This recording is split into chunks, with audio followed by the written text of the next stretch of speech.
This episode of Primitive Culture is brought to you by Audible.com, offering more than 180,000 titles for smartphone, tablet and desktop. To get a free audiobook of your choice and to help Trek FM at the same time, visit audibletrial.com/trekfm. And also by Enterprise in Space, an international program of the non-profit National Space Society. Find out how you can help science and education and become a virtual crew member aboard the NSS Enterprise Orbiter by visiting enterpriseinspace.org. And if you want to join the conversation and share your thoughts on this episode, join the Babel Conference, our listeners group on Facebook. Just type BABEL into the Facebook search field. We look forward to seeing you there. This is Tim Russ, Lieutenant Commander Tuvok on Star Trek Voyager, and you're listening to Trek FM. Open your mind to the past. Oh, this may mean something. I've been coerced into watching tonight's movie. You do have books in the 24th century. It's a primitive culture. I'm just trying to blend in. Some people think the future means the end of history. We haven't run out of history quite yet.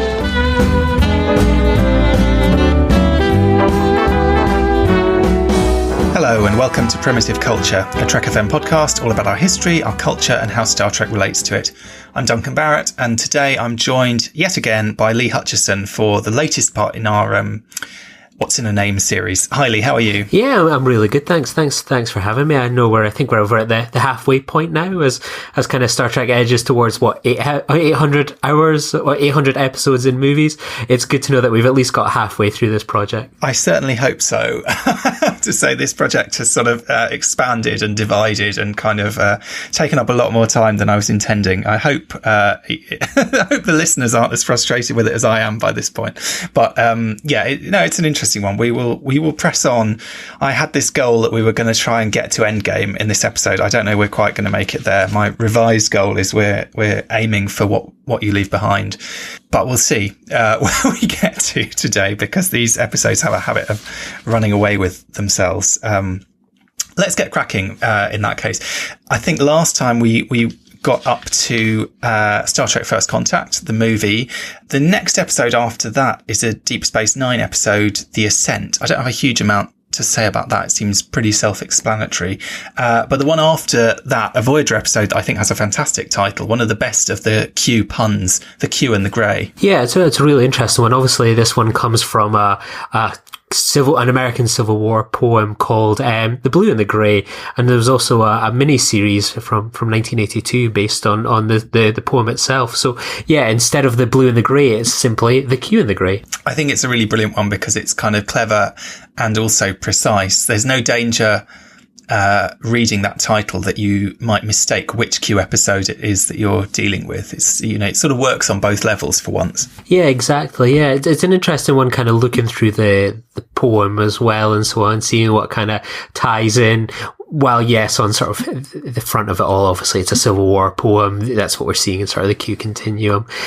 Not much lyrically seems to kind of tie in with what we eventually got. It didn't seem to be much of an inspiration from that anyway. After that, we have Voyager Macrocosm. Now, that I guess is again fairly straightforward in that this is about the macroscopic virus, followed by Deep Space Nine Rapture, which I just think is a very evocative episode title. I suppose it's another one of these Deep Space Nine episodes that really leans on the kind of religious language. And of course, this is a story with a strong religious component. But here the title as well kind of only kind of emphasizes that more, I think. Yeah, it's one of those ones I always think when you look at something like Deep Space Nine, for example, you can kind of go through episodes at the beginning of a season and go, right, this one's going to be the Ferengi one. This one's going to be potentially the Prophets one. I think when you see something like the Darkness and the Light, you get very much that sort of religious connotations. And the Rapture, you kind of get those religious connotations that you would with something like kind of the Prophets, Sisko's role as an emissary. It just immediately kind of draws me into that religious kind of imagery straight away. Well, funny you should mention The Darkness and the Light, because that is the very next episode. I suppose it's a great title. I've always had a bit of a problem with this episode. I know a lot of people love it. There's actually there's a lot to love about it. I do enjoy the kind of the mystery and the kind of creepy thrilling aspect of it. I find that scene at the end where the kind of psychopathic Cardassian character just will not shut up about the darkness and the light a bit too much to take. I feel like there's one too many references to it. So when I see the title of the episode, I sort of think, oh gosh, yeah, that's the one where this guy just goes on and on and on about the darkness and the light, and you have to have light in the darkness, and you have to have darkness in the light, and what if the dark isn't really dark, and what if so I don't know about you. I mean, maybe I'm unjustly unfair on that episode for that reason, because there is absolutely a lot to love in it, but I've always felt that final scene is a little bit sort of overwritten when it comes to this conceit. And unfortunately, the episode title only reminds me of that aspect of it. Yeah, I always kind of take it as well, potentially sort of with Deep Space Nine, you look at a lot of kind of Star Trek shows, it very much leans into our characters or the light. With Deep Space Nine, we have a cast that is very much of the darkness and the light and very much in between as well. So I think that you can almost draw potentially a parallel between, the darkness and the light and sort of what we kind of get with something like Deep Space Nine. Have you got anything on Alter Ego? That was the one where I recently rewatched this one where you have it where it's like, Kim wants to purge his emotions, and him and Tuvok both kind of fall for the weird hologram woman, which is like the scientist. And is there what is the alter ego? So the alter ego is that there's this lonely person on a space station. It's very much one of these kind of titles where it's like, that's what ends up happening. You have this holodeck character that they both kind of fall for, and she uses sort of the holodeck to kind of project onto Voyager when she's actually just really alone as this scientist, kind of in charge of sort of this nebula where it's got some sort of spatial disturbance or someone going on, where she has to basically monitor it to stop it kind of imploding, as it were. So, she's just desperate for company in this very, very lonesome job, and takes on the ego of the alter ego of a quite attractive holodeck program, sort of from that kind of beach-like program they had on Voyager for a season or so. Yes, absolutely. Moving on back to Deep Space Nine, we've got The Begotten. Now, this feels to me like another one of these episodes. I think we talked about these before. The Alternate, The Adversary. There's something about these kind of episode titles you get in DS9 in particular. It's also a very biblical word, I suppose, which again, I suppose taps into this idea of DS9 going for these kind of religious inflected titles, and more perhaps than some of the other Star Trek series. Yeah, it's one of those ones. It was one of those ones I'd never sort of was familiar with, sort of the religious kind of imagery with the word kind of the begotten. Some of these other ones kind of stand out a little bit more, but it seems to be kind of ties in quite well that especially of a man to bring a child into existence by the process of reproduction. So it's interesting, kind of that's the dictionary definition that they hoped. An example of it would be they hoped that the king might beget an heir by the new queen. So I think it's quite interesting with that, because it is sort of Dr. Mora and Odo that help kind of raise this little child like miniature shapeshifter into the world. So it's interesting, kind of that religious imagery as you touch on, but very much that definition of a man bringing a child into the world, where that's not often what we think of. We always think of a woman physically bringing a child into the world. Obviously this focus on the man seems to really tie in with what we get in the episode. That's very interesting. I never thought of that. I mean, when I said it was a biblical thing, I mean all those those endless lists of so and so begat so and so, and this person begat that person, a kind of like family tree or a kind of lineage descended from one down to another. But you're right, of course, that is in the context of a very kind of patriarchal worldview, where it is all about the man and his heir and kind of and so on. So I suppose I hadn't really thought about it, but maybe there is a suggestion in that word of a kind of male focused sense of family blood ties through time. And obviously it's true in this episode, you have effectively, in a rather strange way, sort of 3 generations of the same family, don't you? You have Odo's father and Odo's child to a certain extent. Great episode anyway, but interesting choice. I guess they couldn't use the child because that had been taken already, but definitely an interesting word for them to choose there. After that, we've got Coda. This is a controversial Voyager episode. Some people hate this episode. I don't know why. I've always quite liked it, but it is slightly mad, I suppose. calling it coda is interesting because it suggests a sort of an afterthought. I suppose it's alluding to the afterlife, the idea of this sort of afterlife realm as being a kind of coda to life somehow. But interesting to go specifically with a musical, not scientific in this instance. And there's going to be, I can think of at least one other Janeway focused episode that goes with a kind of musical title. Interesting that we go for a musical title here. Yeah, exactly. Yeah. And I suppose it's like the definition of it would be the concluding passage of a piece or a movement, which could be kind of fitting when we think of we see Janeway die numerous times. And it's about her accepting that her life has come to an end, her journey with her crewmates, you know, as much as she wants to stay behind, you know, there's an element that she's kind of battling about moving on and going into this kind of next kind of realm. So it's certainly interesting sort of that her life is considered a bit of a musical number as well. I suppose it ties in with this kind of theme of the idea of a life as a kind of work of art. So we have that idea first in the Next Gen episode Tapestry, where Picard's life is represented as a piece of visual art, as a tapestry, echoed in Jerry Taylor's novel about Janeway, Mosaic. You know, here again, it's another kind of a visual art form that is made of smaller pieces. I suppose in both those cases, there's a similarity as well. You know, the tapestry is made of interwoven threads. The mosaic is made of little, you know, tiles, little small pieces that fit together to make the person. Here again, we sort of seem to have a sense that, you know, here the metaphor, and again, it's Jerry Taylor writing this and tying in very much with that book Mosaic. I think this is the episode that kind of, slots in with that the most in Voyager, if you know what I mean, tries to sort of make canonical some of the stuff in that novel. Here it's almost that Janeway's life is a piece of music, and this is the kind of the final flourish or whatever, you know, this is the coda potentially. Obviously it turns out not to be, but that's the kind of metaphor there anyway. Yeah, it's interesting that obviously, as you say, it ties in with Mosaic, a book I've not read, but yeah, I like the kind of parallels between that too. Mosaic, soon to be, you know, who knows, shoved to one side by Una McCormack's new autobiography of Janeway. I don't know, I haven't got my hands on that yet, but I sort of understand from comments that she's made that there's not necessarily an attempt to make the two totally reconcile. And obviously we're going to have Janeway back again soon. So who knows whether Mosaic kind of goes out the window in terms of on-screen canon or not. But it's a good novel, I think, and it's an interesting one. It gives you a real insight into what Jerry Taylor was thinking about that character. Next up, we've got DS9's For the Uniform. Now, I can't help thinking it might be deliberate that there's a very strong echo of For the Cause, which was the previous story in this kind of Eddington arc. So we had For the Cause before, and here we have For the Uniform, and they're almost like two sides of the same coin. Eddington is all for the cause, Sisko is all for the uniform.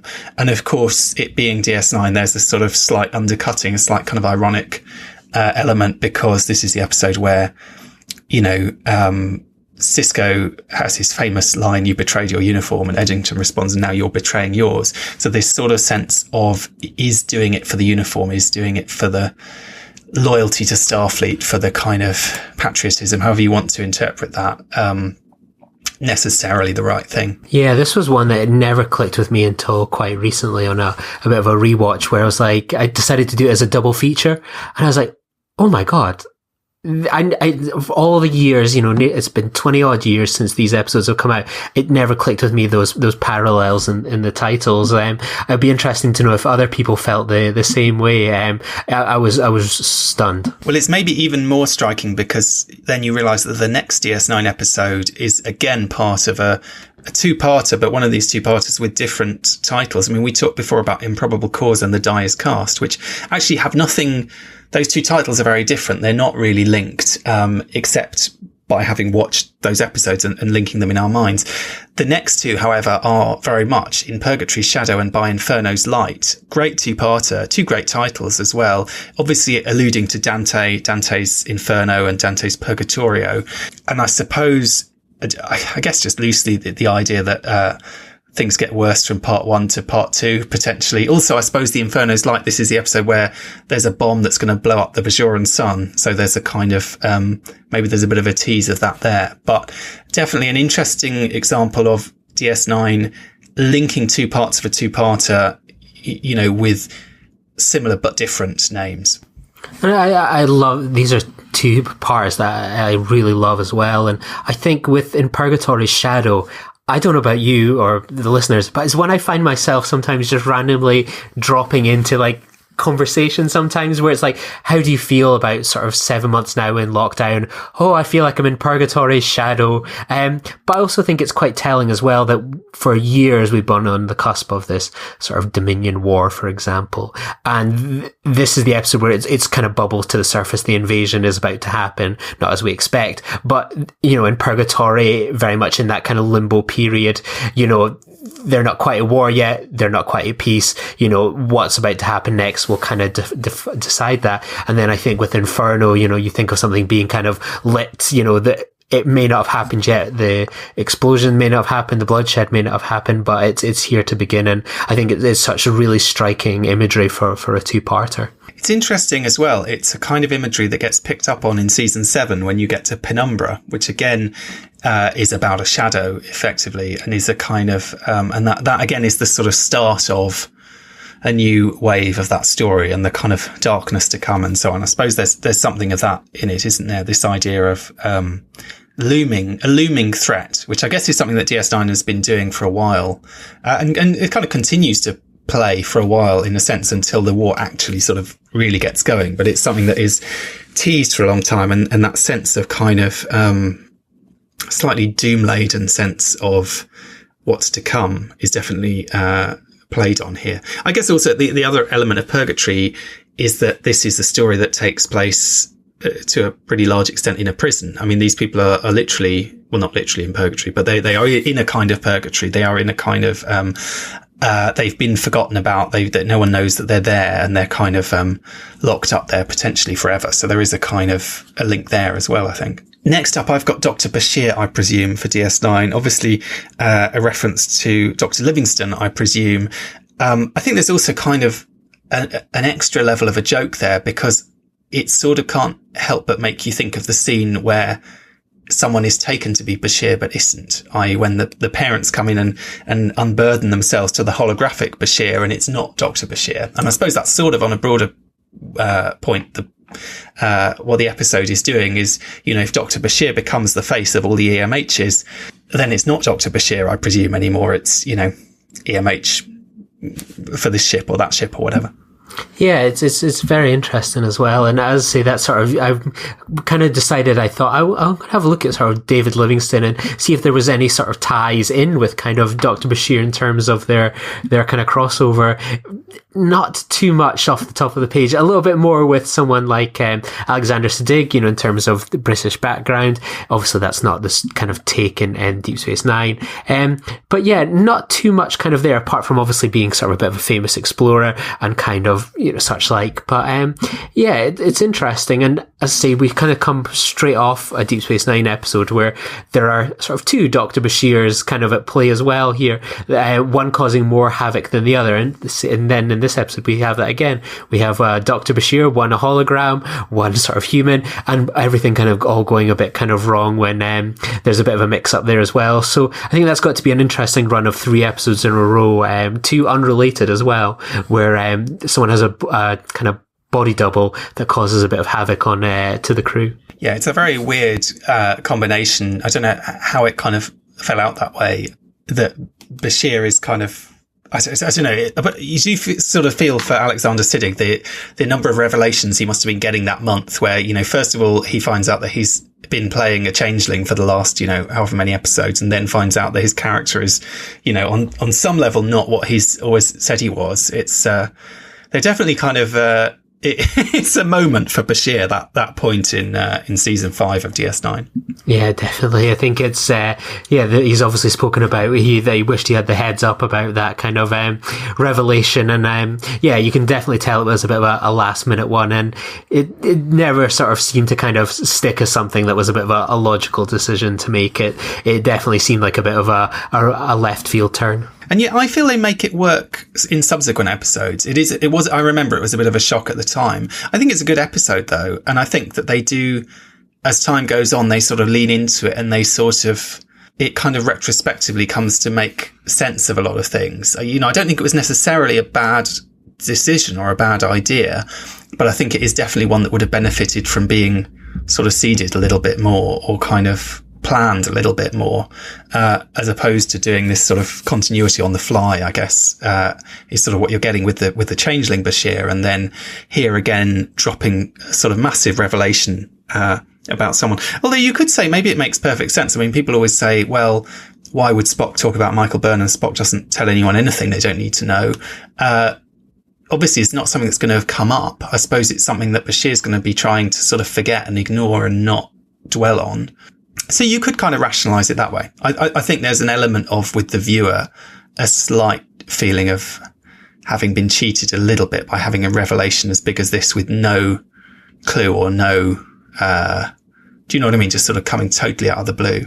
Next episode title I've got is the next episode actually is Voyager's Rise. I love this title, just because it's very, I suppose it's an imperative. It's quite a sort of evocative, powerful title. It also just crossed my mind, since it's a Tuvok and Neelix episode, is there a sort of hint of a double meaning with the idea of like getting a rise out of someone, which is basically what Neelix is perpetually doing to Tuvok. This episode obviously is about this kind of sci-fi elevator thing. Sort of great sci-fi concept, I suppose, and a very simple but quite evocative title. Yeah, as well, like the episode was inspired by the flight of the Phoenix as well. Well, it's a slightly less exciting kind of use of the title. I think Rise as well, you know, to take flight, to kind of, you know, rise like a phoenix.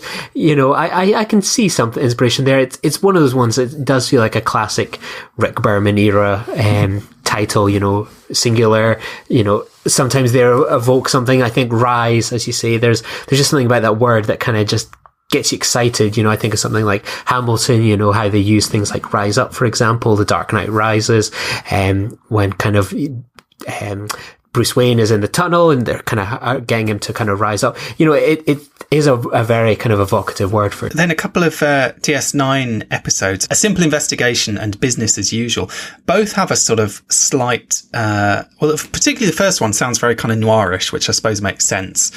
They both have this sort of slight ironic element of kind of understatement. You know, is it as simple as it seems? Is it business as usual? It very much isn't. This is the episode where you have Stephen Burkoff, I think, coming in and terrifying everyone by being this kind of crazy arms dealer. I mean, it's like everything has sort of got out of hand. So in both cases, it's kind of a deliberate sort of ironic understatement. Yeah, I like it as well because, and again, it's something that you kind of get right at the beginning of the episode. It just ties in so well that, you know, yeah, have a cup of tea, enjoy it, you know, nothing to worry about. And then it kind of escalates from there. I think it's one of those ones that you see something like that and, you know, it's definitely selling it as an understatement of an episode, and it kind of grips you in of going, oh, A Simple Investigation, that's not going to be enough to generate a 44-minute long episode. It kind of drags you in and, you know, kind of gives you a kernel of something exciting ahead. Now, Voyager's Before and After, this is the kind of Benjamin Button episode. I can't help feeling this is a very bland title for this episode, which is actually a pretty good episode, I would say, and quite an interesting one. But very much like Time and Again, Before and After, you know, yes, we know that some kind of time travel or some kind of time thing is involved, but other than that, tells us almost nothing about the episode itself. I think we discussed it in one of the previous episodes with, I can't remember if it was maybe Future's End or something, I can't remember the episode exactly, but it was like, it could have been any sort of the many Brannon Braga or Voyager time travel episodes. Like, you could move a lot of these episodes around, and Before and After, it could be put anywhere, sort of potentially. You think of Shattered, which we will get to potentially eventually. There's loads of episodes like that. You know, it's a very standard time travel one. Ties of Blood and Water from DS9, almost the opposite of a bland title. Very kind of grandiose again. And I suppose, you know, alluding to the saying blood is thicker than water, and this kind of question of, is Kira's relationship with this Cardassian who at one point thought maybe she was his daughter, you know, is that a kind of blood relationship with the sort of responsibilities that go along with it, or is it just, you know, a watery relationship? I can't help thinking it's also significant that water rhymes with daughter, and there's a kind of echo of that there, you know, that she's kind of fulfilling the role of the daughter. But, you know, what is their tie exactly? Is it a tie of blood or is it a tie of water? But I also think there could be an interesting kind of parallel with, obviously, we get the return of Weyoun in this episode as well. You know, we died into the death, ties of blood and water. What are most humanoids made up of? blood and kind of water. Even sort of, I imagine someone that ugly is bags are mostly water. Exactly, yeah. You've nailed it nerdier than I possibly could. Again, you know, even though he's a clone, we see the sort of the return of him. So a nice, potentially tenuous kind of link there. Ferengi love songs, I don't have a huge amount to say about, except that it's curious in a way that it refers to songs, especially since last time round we were talking about looking for Parmak in all the wrong places.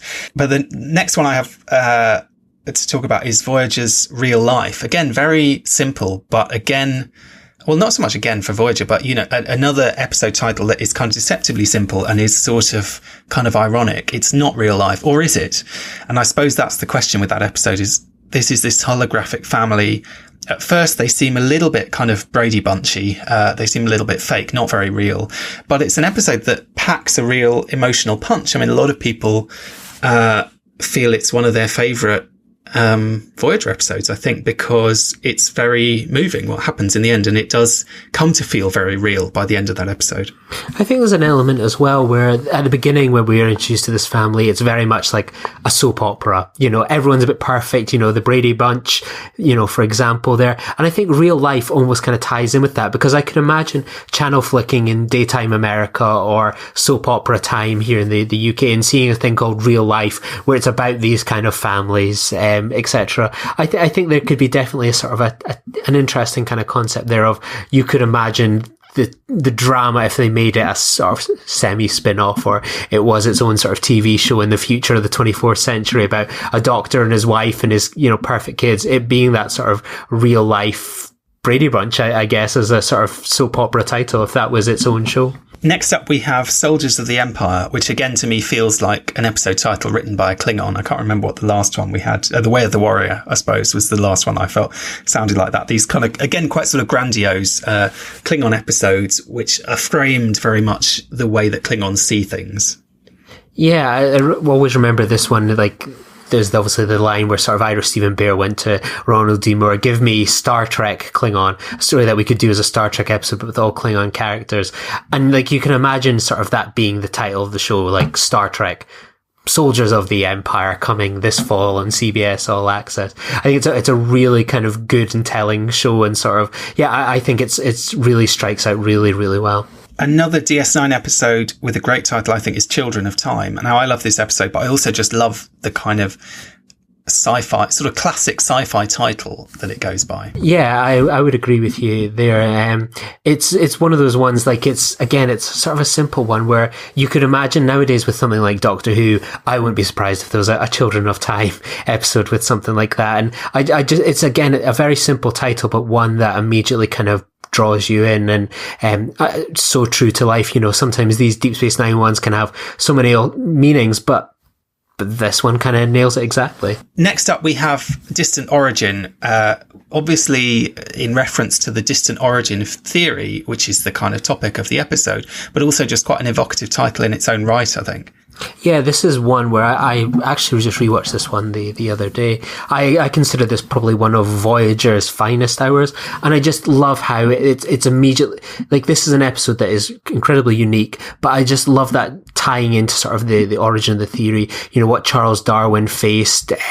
You know, you think of things like the Catholic Church and how they kind of responded to scientists and dogma.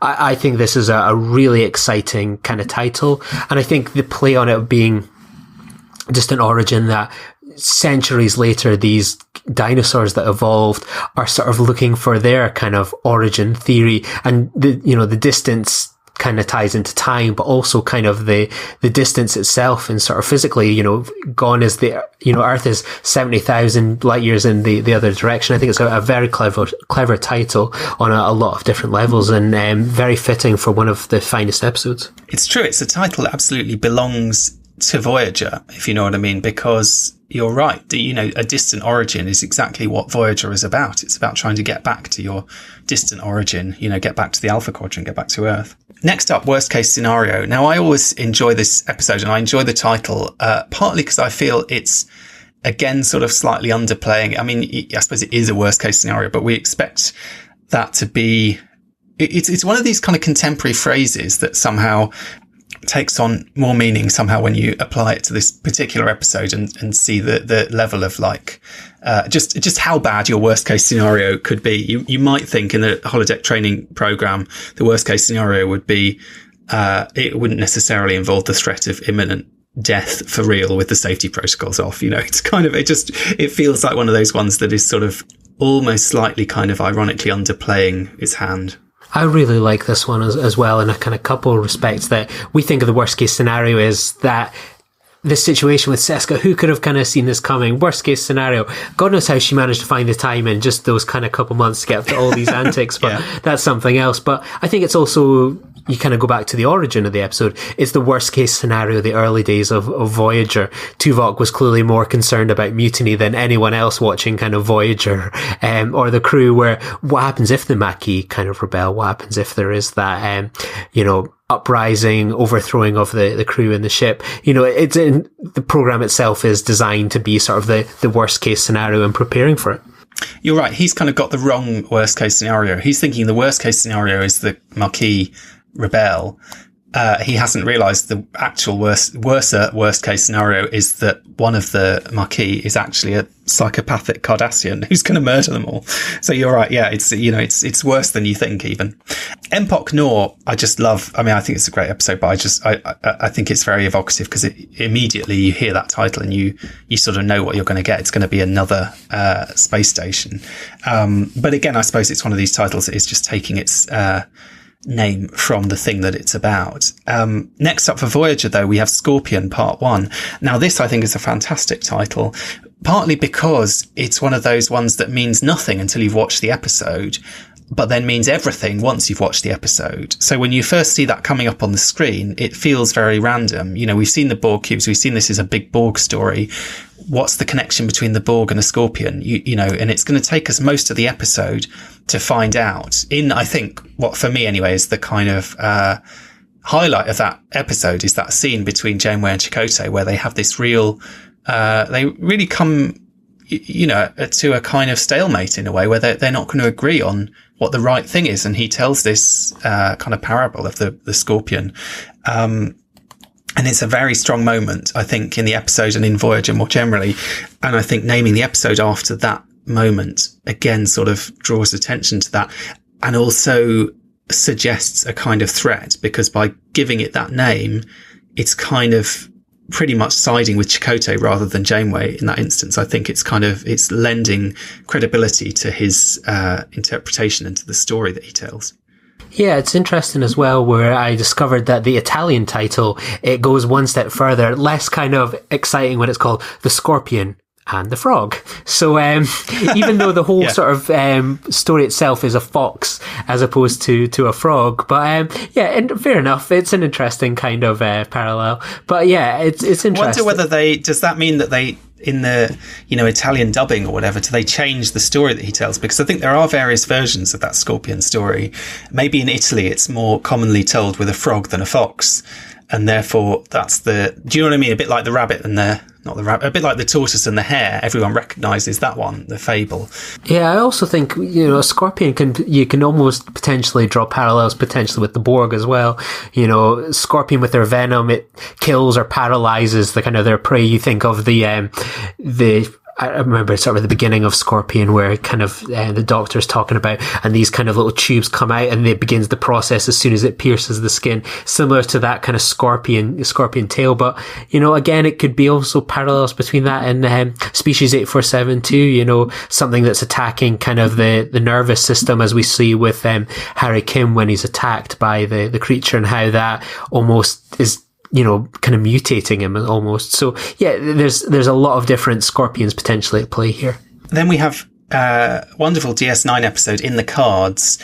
Again, a kind of pun, I think, because obviously if we say something's in the cards, it means something is likely or something's going to happen. This is the episode where the war is about to happen and it's very much in the cards. And yet this is an episode about a baseball card. So again, there's a kind of double meaning there. Yeah, and it's probably the same as we kind of follow up in the next one as well. Just very simple titles, but nice double meanings, and kind of can be taken very, very literally when kind of put in the context of the show. Absolutely, and Call to Arms being the next one. Now, I always thought this episode was a call to arms, but it's not. It's actually call to arms. I think because I assumed it was another one of these like sort of loose two-parters with a time to stand, a call to arms and a time to stand. But it's not. It's actually call to arms.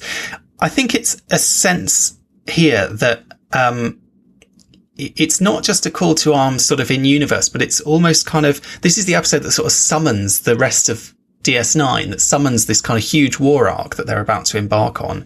And it sort of feels a little bit like, you know, at the end of that episode, we got that amazing shot where the Federation fleet is kind of gathering.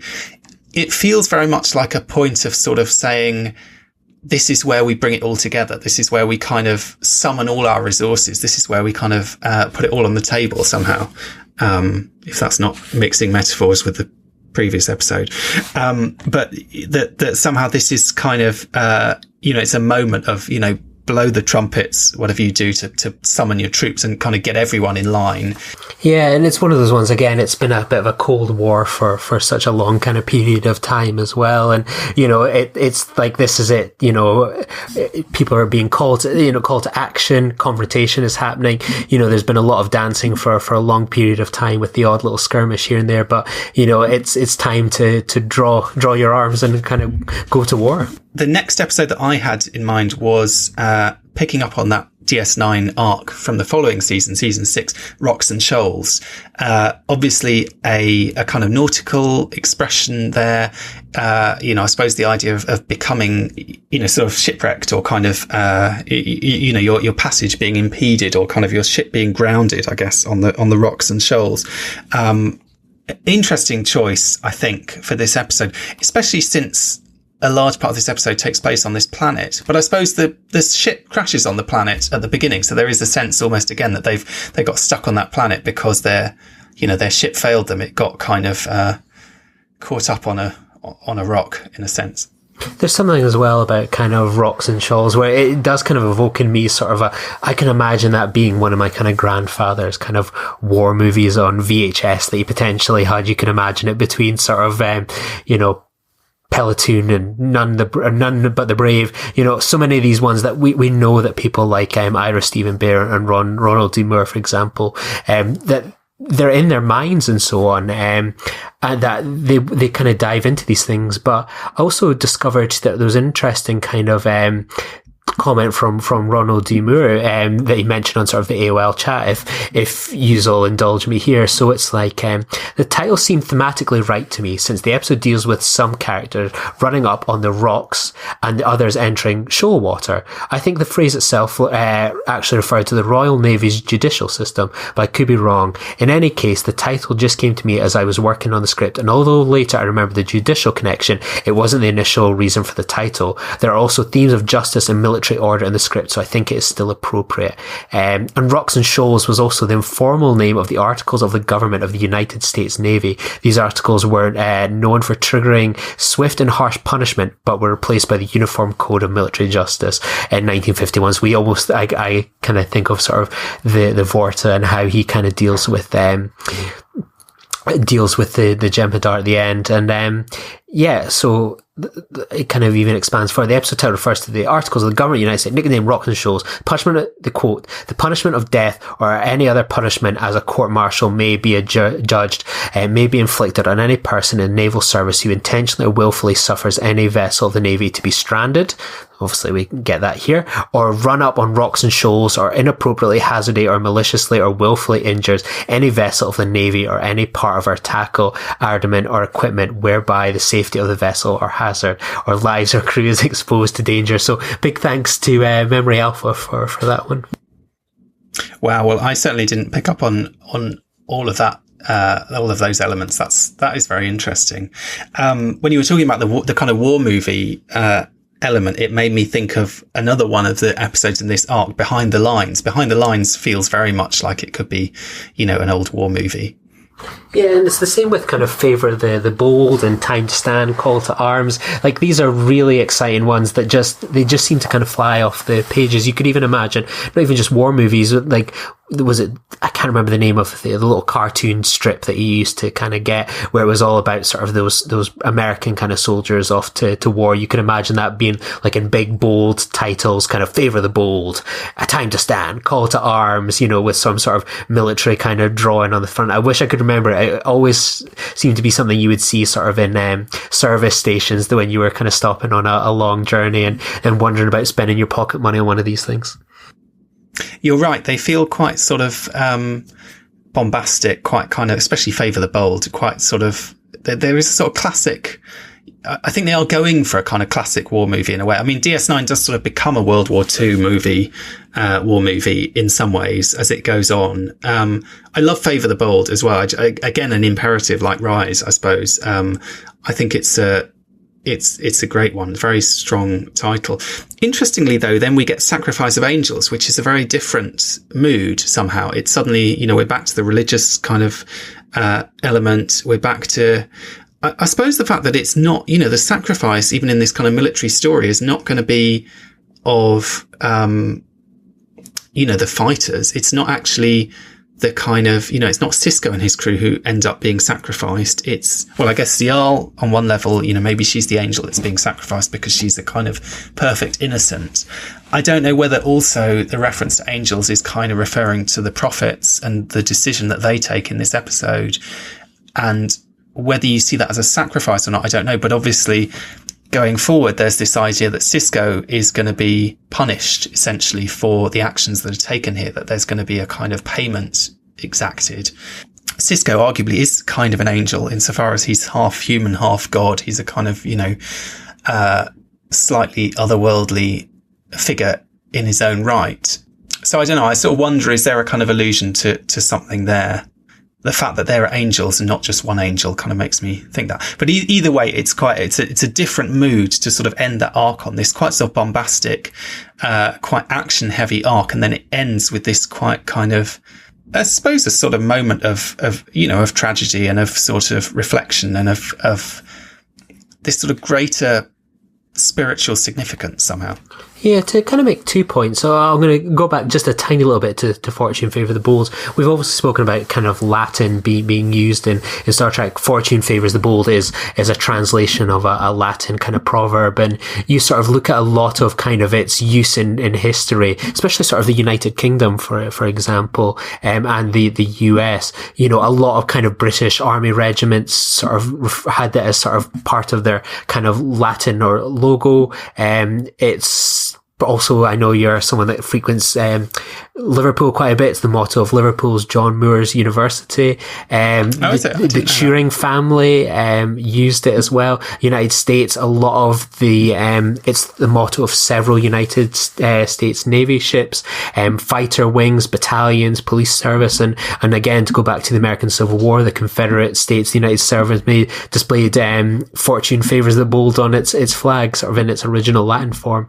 For me, whenever I think of, and I think this is where it's almost interesting we get that differences. I always thought the Sacrifice of Angel was Zial herself. That was always who if anyone asked me, that was who was the sacrifice, someone that was such a pure character in a show that is so filled with darkness and grey. She really was a source of light, and, she essentially sacrificed herself. She had a free pass.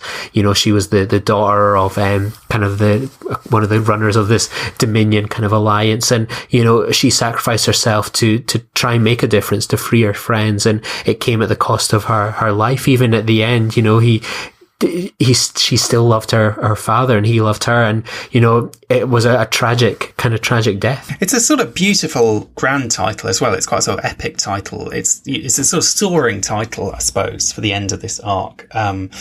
And I think you're right. Yeah. I mean, the obvious sacrifice is Zial, but I suppose I just wonder whether this reference to angels and the fact that we do literally have kind of divine intervention in this episode, that it's also kind of hinting at that somehow. Next up for Voyager, we've got Year of Hell. This is quite a bold title. And it's interesting. This, famously, Brannon and Braga wanted to do a year of this storyline. They wanted to really big up this, not just do 2 episodes, but do something much bigger. A DS9 obviously have literally just done a 6-part story. It's kind of a shame in a way. I mean, I don't know, some people have issues with the ending of Year of Hell and the kind of reset button and so on. But in a way, if DS9 could do 6 episodes and they weren't allowed to do a full season, maybe Voyager could have done a 6-episode arc of Year of Hell. But either way, it's quite a bold proposition, the idea that a Star Trek story, which normally lasts for like a couple of weeks in terms of time, that's the kind of average, isn't it? So that they average out as a year, a season, and so on, that we're going to have a story that takes place over the course of a year. And also, of course, this episode refers back to a line or several lines possibly in Before and After where they talk about the Year of Hell. So for anyone who's seen that episode, this title is going to kind of ring alarm bells immediately. Yeah, it's such an interesting kind of one where you think of it, the Year of Hell, as I know it stands out as many people's kind of favourite Voyager episodes, but for me it becomes that title of a slightly missed opportunity. As fantastic as the 2-parter was, there's certainly issues with that second part. It felt like that could have been something else. If when people talk about, Deep Space Nine, what we've just spoken about there, you have the big Dominion arc, the Dominion War, which if someone says to you, that covers the 6th and 7th season, you can imagine that Year of Hell. Oh yeah, season 4, that was the year of hell, as opposed to just that 2-part. It just feels like, I would love to have seen that. And I know there's been interviews with Brandon Braga and Bryan Fuller where they just were so excited and enthused by this idea. And it's definitely one of those what if moments that I think if a lot of Star Trek fans had their way, that they would love to see how that would have been as a 2-part, a year-long arc. Following that up, we have a DS9 episode, a much lighter episode, You're Cordially Invited. This is quite a fun title, I think. If you're going to do an episode about a wedding, to go for the language of the invitation. And I suppose it's also it feels a bit like an invitation to the audience to join them for this celebration, for a bit of fun. And this obviously is after this very heavy, serious, serialized story. This is our kind of reprieve in a way. This is a bit of a breath of fresh air. I mean, we had In the Cards as a kind of almost sort of palate cleanser going into that big arc, and now we have You're Cordially Invited kind of coming out of it again, getting out of the really heavy stuff and back to sort of business as usual in a sense, and a slightly kind of lighter tone again. Yeah, and it's maybe welcoming back those kind of fans that, watch Star Trek for sort of maybe the next generation, the family, the science, the exploring, the relationships. At the time, Deep Space Nine was still sort of the bastard child potentially of Star Trek and so on. And, people that were maybe a bit hesitant about all this bloodshed and war, this is their show maybe again. You're cordially invited. Come back to the show. You're welcome. You're welcome back. The war has been put to one side for a little while. That's an interesting way of looking at it. Rick Berman, you're welcome to come back and, enjoy our show that you're baffled by. Yeah. The next one I had highlighted was a Voyager episode concerning flight, which is the Leonardo da Vinci episode, just because I quite liked the fact that it sounds like the title of a treatise. It may actually be the title of a treatise, I'm not sure, by Leonardo da Vinci. But if not, it certainly sounds like it could be. Yeah, exactly. I think it's a very evocative title, isn't it? That kind of concerning flight, and yeah, I like it. Just it's that the tie it is into sort of this flight of Da Vinci's little kind of ship and so on. It's a nice one. Again, sort of a nice palate cleanser after quite a heavy kind of. Obviously it's not a 6-part episode or 7-part, but a very heavy 2 hours of death, despair, destruction, concerning flight. We're soaring again. We're going to have some fun. I think they've had random thoughts in the meantime, for what it's worth, which I didn't have much to say about. But that again, I think is quite a dark. You're right. This is like a jolly episode. It's definitely a fun episode. Then after that, we have Mortal Coil, Voyager again. It's obviously a quotation from Shakespeare, from Hamlet. When we shuffled off this mortal coil, as in this, physical existence. Interesting. Hamlet, obviously a character who, particularly in that soliloquy, is contemplating suicide. And here we have Neelix, driven to the point of suicide by the end of this episode. So I think definitely a deliberate parallel being drawn there in the title.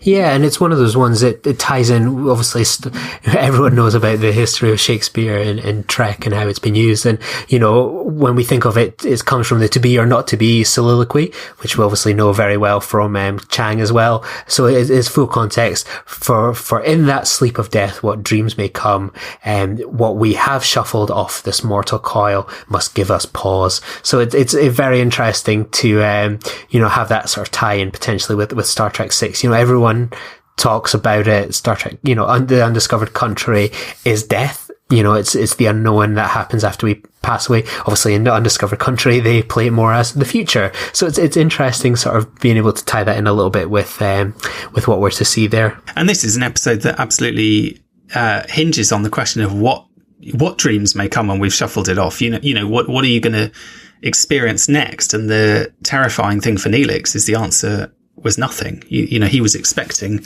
to be transported to this beautiful forest, and it didn't happen. He just, you know, it was a blank. Next up for DS9, we've got the Magnificent Ferengi. I assume this is a reference to the Magnificent Seven. I can't remember whether there are 7 Ferengi in this episode or not. I think there's 7 of them, yeah. I don't know that the plot of the episode exactly follows the plot of the Magnificent Seven, or the 7 Samurai, but I guess there's a kind of irony there, isn't there? Again, a bit like what you had with the House of Quark, where you've got the kind of Ferengi on the one hand and the Klingon, you know, sort of Klingon heroism, and then a Ferengi who is almost the antithesis of that, or is supposed to be. Magnificent Ferengi, you're kind of expecting that those two words don't go together, if you know what I mean. The Ferengi are almost the antithesis of magnificence, and yet here we see them, you know, kind of get their act together to a certain extent. Yeah, they get to be the heroes of their own stories. So often it's very small kind of adventures they're going on, or it kind of revolves around their bar, so it's a bit of Ferengi politics. They are the heroes of their own story. You obviously spoke about Soldier of the Empire earlier on. This could be, you know, a Ferengi show. You know, these guys are for hire.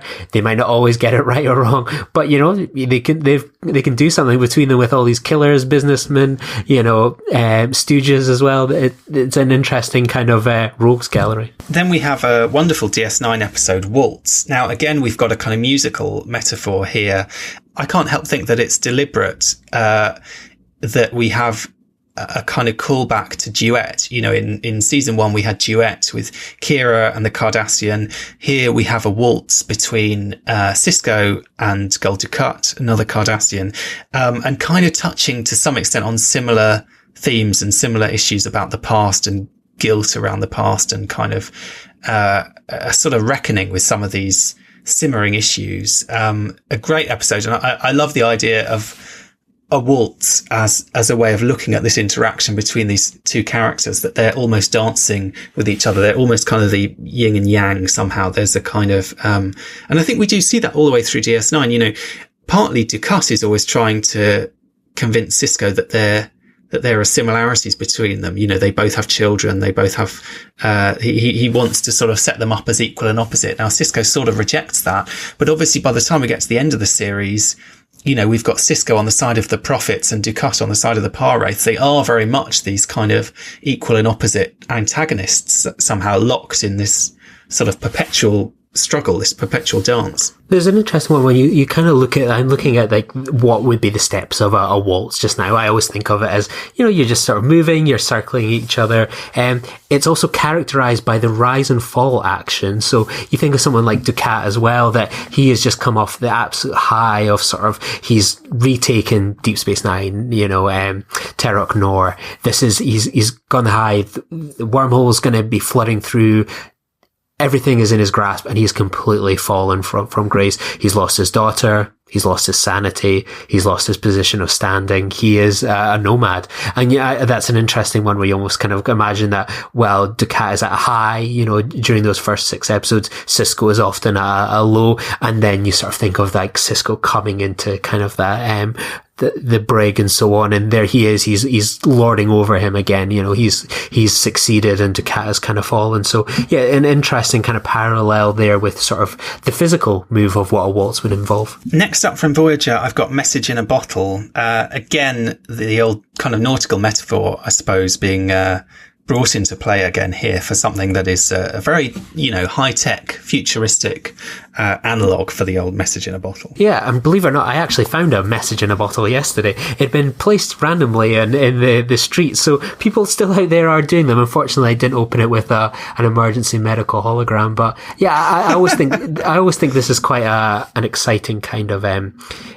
title as well. That they finally have meaningful contact with the Alpha Quadrant, and this is how they get their message through down this kind of old station line and to the ship and so on. And yeah, I like it. Like, that key thing there, that message is finally kind of sent. I have to ask you, Lee, what was the message that you found? I will quote it. So, from? What was it about? Well, I saw it was just a little glass jar. If you follow me on Twitter at Lee Hutchison _, I posted it yesterday. So it was this little glass jar that had a little kind of brown tag on it that said "Read Me" in blue pen, a little love heart on it, and I thought, oh, that's interesting. I wonder if someone's just doing something really nice for kind of these tough times we're going through. So I opened it, and it said, "You are the common factor in _ all of your problems and little love hearts." So it was the most unexpected message I've ever seen. I would love to know who was behind it. It was the funniest thing. It certainly made my day to discover it yesterday. So yeah, it was certainly quite interesting to discover a message in a bottle. It was just randomly placed on a brick wall just outside a church, and I thought, you know what, I'm going to open that. I can't believe I found one. I wonder how many of them are dotted potentially around my city at the moment. Like a slightly bitchy fortune cookie, by the sounds exactly, of it. Yeah. Yeah. I quite like that. I mean, it's true. There's hard to argue with that, I suppose. Okay, next up, a DS9 episode. This is a great title, I think, Who Mourns for Morn. A brilliant reference, not just to the Shelley poem, which I think we discussed. Did we discuss that previously, or was that going? Maybe I discussed that with Tony previously. But also, obviously, the original series episode, Who Mourns for Adonais, which is a reference to the poem. But I think calling it Who Mourns for Morn is just such a brilliant move, and so in keeping with the kind of sort of comic sensibility of the episode, and to be honest, of DS9 more generally as well. Yeah, I think it's a great comic title. I know that they've often compared Morn to sort of being like Maris from Frasier, Someone That Never Speaks. I can't remember the name of Norm's mother in Cheers. Very kind of similar. This character that's always referred to. Everyone's talking about, she's the funniest person when you get, talking and so on. I think it's such a great kind of comedy title, and it would definitely play in well with something like that. You build up this kind of mythology around a character, and the same is true of Morn, although he is there. That there's this, and this episode in particular builds up this massive mythology around him and makes him seem like this grand sort of almost heroic character, as opposed to this sort of nobody who just sits at the end of the bar drinking. I think it's a great episode. Can't help thinking it's such a great title, whether they came up with the title first and then wrote the episode to fit the title. Do you know what I mean? It almost feels like it might have been that way around, but great one either way. Next from Voyager, we have actually quite a sort of DS9 style, not exactly a two-parter, but two linked episodes. We've got Hunters and Prey. And so they're very obviously linked. And I suppose these are the episodes that kind of properly introduce the Herogen. And so we kind of see them in these, I guess this idea of these two perspectives, the Hunters and the Prey, this kind of dynamic between the two, a bit like we had, Purgatory's Shadow, Inferno's Light, these kind of equal and opposites, again, as a way of linking these two episodes. Yeah, it's a really clever one that, it's never really clicked with me. It's sort of, I've always thought of it as a two-part, but I've never sort of considered that kind of yin and yang with Hunters and Prey, and I can't believe it's taken me this long for it to click. In between the two, we've got one of DS9's finest hours. It's probably my favourite episode of DS9, I think, certainly of this season, Far Beyond the Stars. A wonderful episode, obviously, it goes without saying, but a beautiful title as well, I think. And also kind of sort of ironically accurate, because obviously it's a quotation from the episode that, Benny Russell in his story is imagining someone on Earth thinking of this world sort of far beyond the stars, thinking of Star Trek being out there somehow. But equally, this is a story that is far beyond all, the stars representing Star Trek and the kind of futuristic universe. This is kind of beyond all of that. This is back on Earth. This is back in the real world somehow. Obviously it's not really, really the real world, but it's kind of in our history somehow. And it's sort of putting all that Star Trekking to one side, going beyond all of that and dealing with a story that is actually very grounded and very kind of historically specific and very real. So I think it's a really clever title. It sort of works, on both levels in exactly the same way as the episode itself has this sort of, who's the dreamer, who's the dream thing going on, which perspective is reality and which is the fantasy.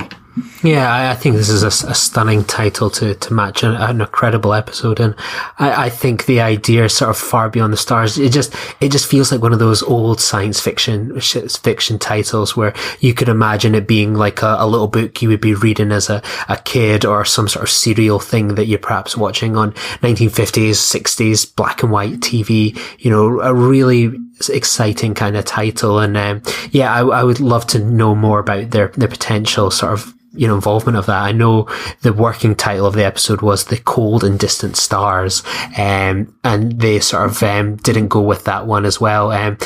So yeah, that was an interesting one as well.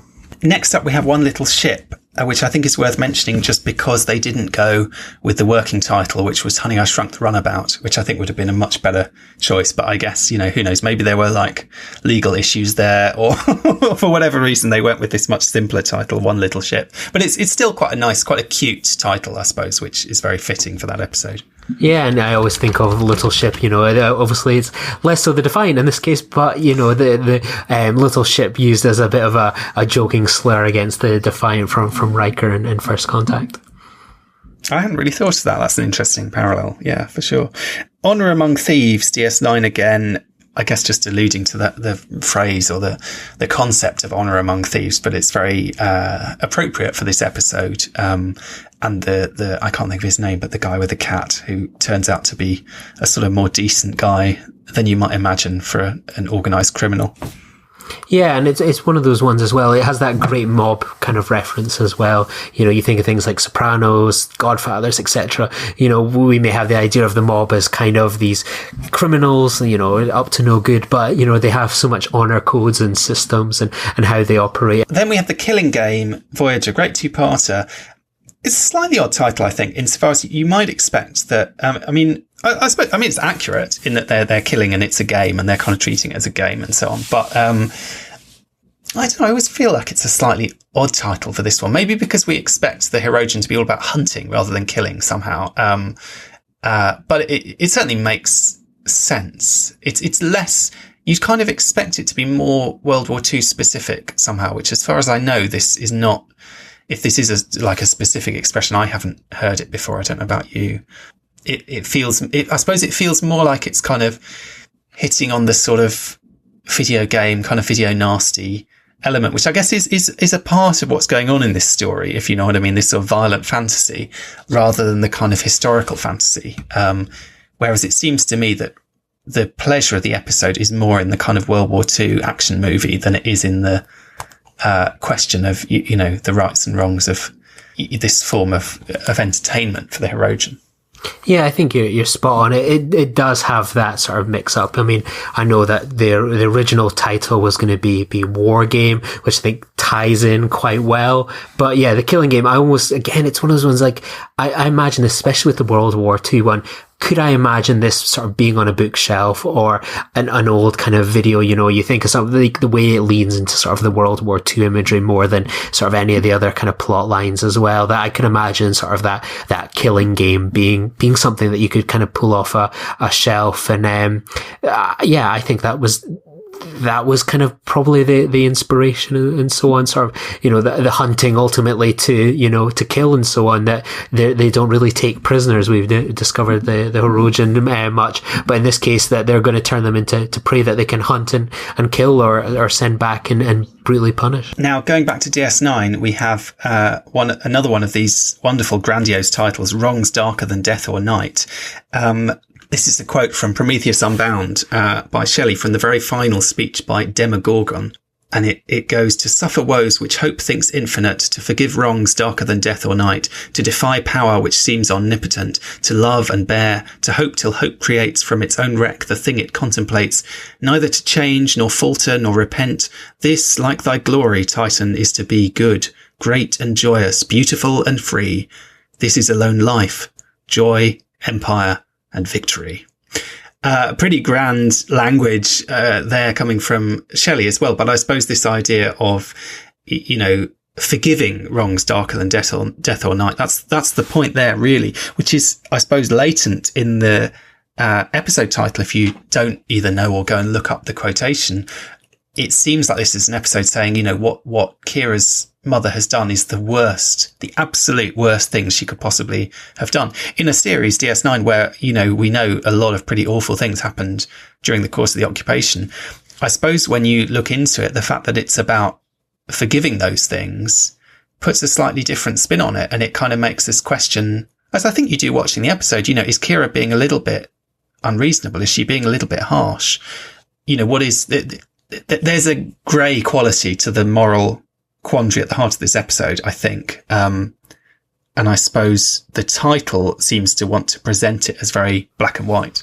Yeah, and I suppose that's often is the case for Kira when it comes to collaborators, isn't it? Even when sort of faced with their own mother, as grey as a character like Kira is, when it comes to the Cardassians, the occupation, the cat, her feelings are very kind of black and white and essentially very dark. And I always remember sort of, I think it's in the documentary, they were talking about potentially that it was going to be Kira sort of as this sort of, lover or something along those lines, and she immediately pushed back on it. And there's a bit of dispute about, like, did they not? What was that? How did that all kind of work? So yeah, a very, very interesting kind of title. And with the Prometheus, you think of that joy, empire and victory. Oh, that could have been an episode for Star Trek Klingon. Absolutely, yeah. Next up, Voyager's Vis-a-Vis. This is one of your Latin titles from that list you had last time round, which I think has got to have at least one extra entry on it, because we had in Lower Decks quite recently Veritas. Now, I always thought, I was a bit puzzled by this. I always thought vis-a-vis is just an expression that means sort of with respect to, or, vis-a-vis this, if you know what I mean. Apparently, I don't know if you were familiar with this, it can also be used as a noun. A vis-a-vis is a counterpart. And this, I suppose, makes slightly more sense of what goes on in this episode, where there's a kind of body swap element going on. Literally, it means vis-a-vis means face to face. So I suppose there's also that element to it there. But I would guess it's the kind of second definition. It's this idea of a counterpart that they're kind of alluding to here in the title. Yeah, absolutely. Yeah, it's one of those ones I say the titles continue to come up and so on, and it also had the working title of Perspectives as well, so a slightly more dramatic and exciting title here. I have to say, this is another one of those Voyager episodes that I slightly struggle to remember a huge amount about. There's I don't know, it's not one that is strongly lodged in my memory, but there you go. Next up, DS9's Inquisition. I guess nobody expects Section 31. There is a kind of sense, this is almost like the Spanish Inquisition somehow. This level of interrogation and so on is unlike anything we've seen in Star Trek. So it's sort of appropriate to throw that word at it. But again, I guess it's DS9 leaning on a sort of religious inflected vocabulary.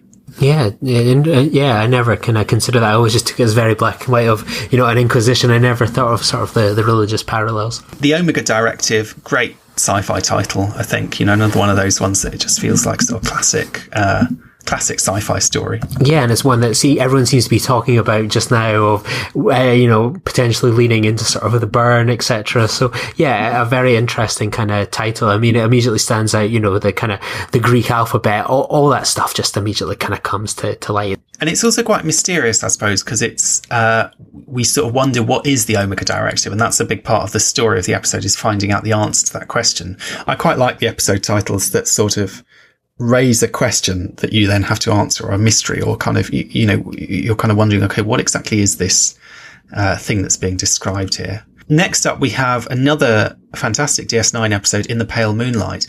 Now, I was rather baffled when I looked up the origin of this episode title because I know it's a line in the Batman movie, the Jack Nicholson, Tim Burton Batman movie.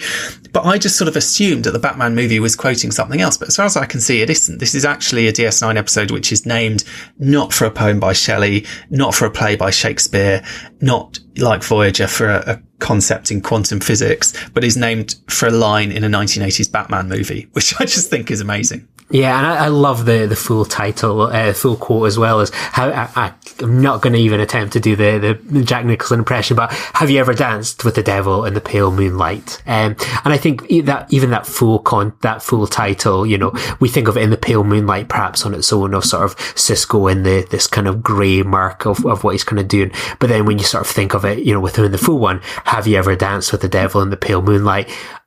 I think we all kind of know who potentially the devil is that he's kind of doing this dance with, and that's Garak. You know, Sisko is doing perhaps a different dance move to Garak, but they're both sort of working in sort of partnership and sync in a way. And I just think it's in Batman, it's a fantastic quote. And as a title, I mean, as a young kid that was a Batman fan, it immediately made me think of it when I saw that title on a video cover. I was like, that could be a Batman reference. But I was the same until several years ago. I just assumed it came from something else, some great literary reference. But no, Batman with the script from Tim Burton and co.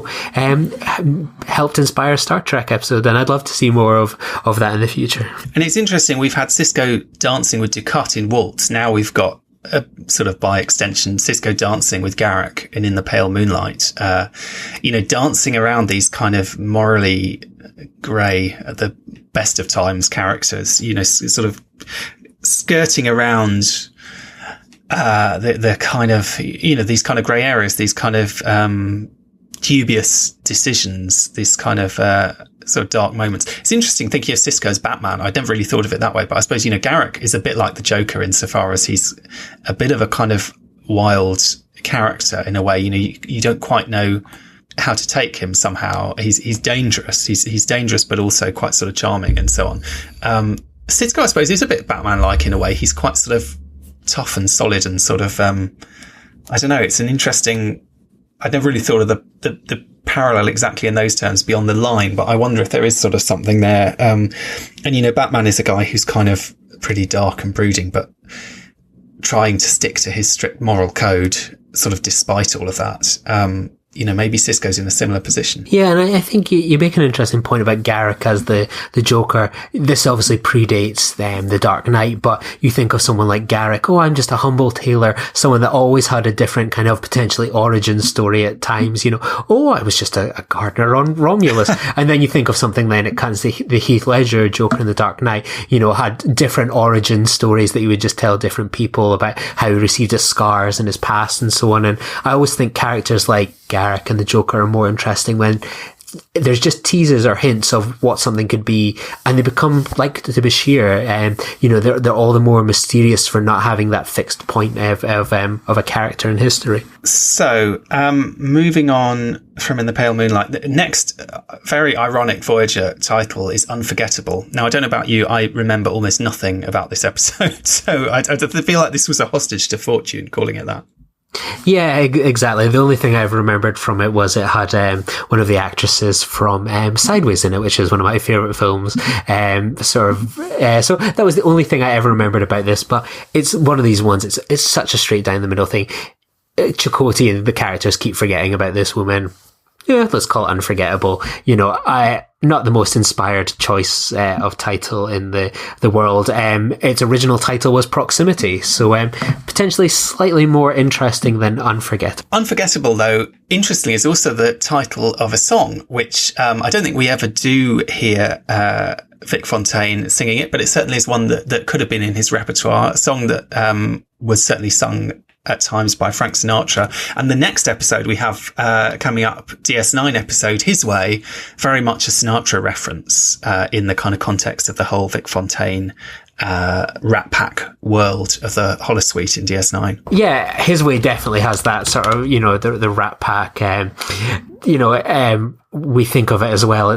I remember it was sort of Trump's inauguration song as well, and I like it as well. Right, yeah. Yeah. You think of it with, someone like Odo, for example, My Way, His Way, he definitely has his own way of doing things, and, even sort of learning to, after all these years and so on, learning to romance and seduce, he ends up doing it his way. He has that kind of ownership over it. So yeah, it's a lovely little title. Jumping ahead a bit, the Voyager episode 1, I think, is just a very simple but very clever little title. This is an episode where, 7 of 9 is alone.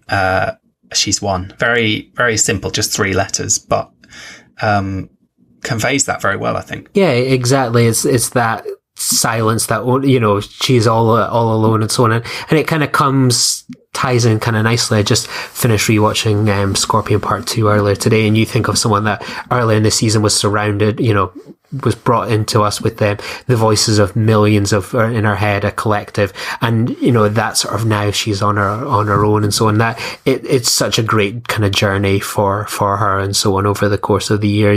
She has become an individual with all the kind of flaws and positives that brings. Followed by the DS9 episode Prophet and Lace. Now, I think there are very few positive things that one can say about this episode, but the title might be one of them. I think it's quite a funny little pun.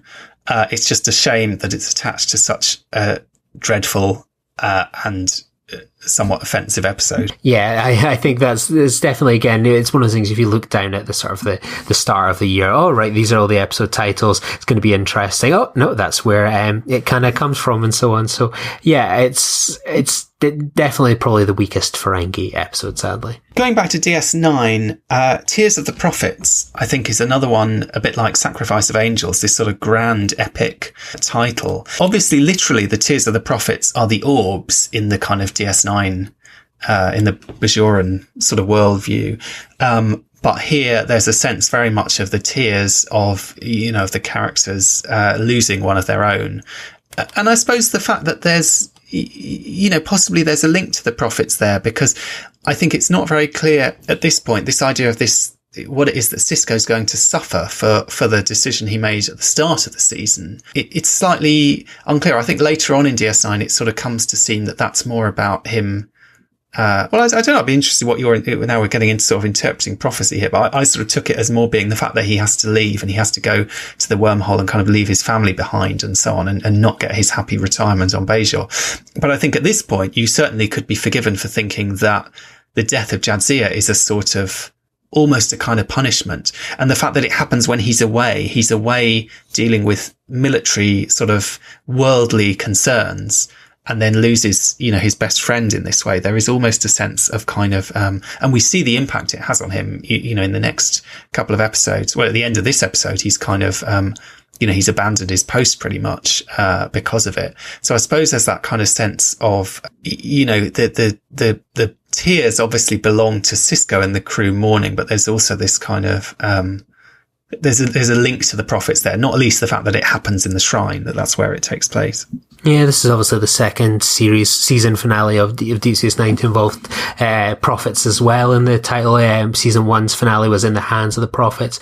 As you say, the tears are the orbs which go out at the end. They're burned out. Those are gone. And I think it's one of those instances, like, you look at some of the original titles, Tears of the Gods, and Screams of Armageddon, which is very, very dramatic.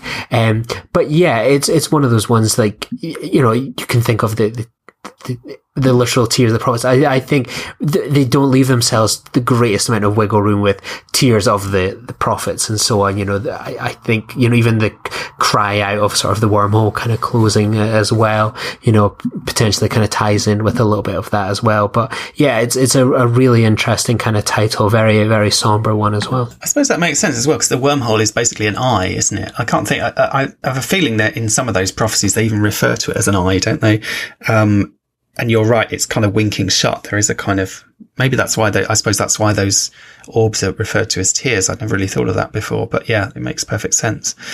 Jumping ahead a little bit to the Voyager episode Night, I mentioned, we have Sisko kind of leaving his post. Here we have Janeway effectively doing the closest to that she can manage on Voyager. Very simple title, but I feel like quite sort of metaphorically loaded. Somehow this is a dark night of the soul. There's the black, dark sky, but there's also the kind of feeling of darkness and gloom and this kind of difficult time that there seems no escape from. Yeah, and I this is one of my favourite Voyager episodes, and I think it's a really interesting kind of concept, just as I say, this kind of night, and I almost kind of potentially see it as sort of, you hear people kind of talking about depression as being kind of that dark kind of shawl kind of put over you, that kind of feeling of being a kind of perpetual kind of night. And I get that impression with Janeway. She seems to be having a very depressive episode, or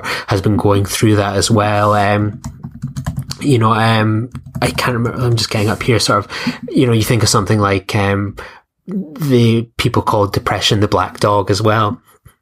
Sort of that kind of, again, tying in with sort of the darkness, night, voids, etc. I think there's definitely a lot here that's kind of to play with that word. Jumping ahead a little bit to a more lighter episode, DS9's Take Me Out to the Holosuite, obviously a reference to the song Take Me Out to the Ball Game. And I suppose evoking that song kind of gets you in the right mood for this quite light, quite silly, quite cheery episode. Yeah, the classic kind of game, Take Me Out to the Ball Game as well. So a really kind of nice tie in there, very, very kind of on the nose, but again it's again a much needed one after sort of a heavy run of episodes. Deep Space Nine seems to do that quite well. Then we have Chrysalis. I guess here we have the idea of sort of coming out of your shell, coming out the butterfly, coming out of the chrysalis.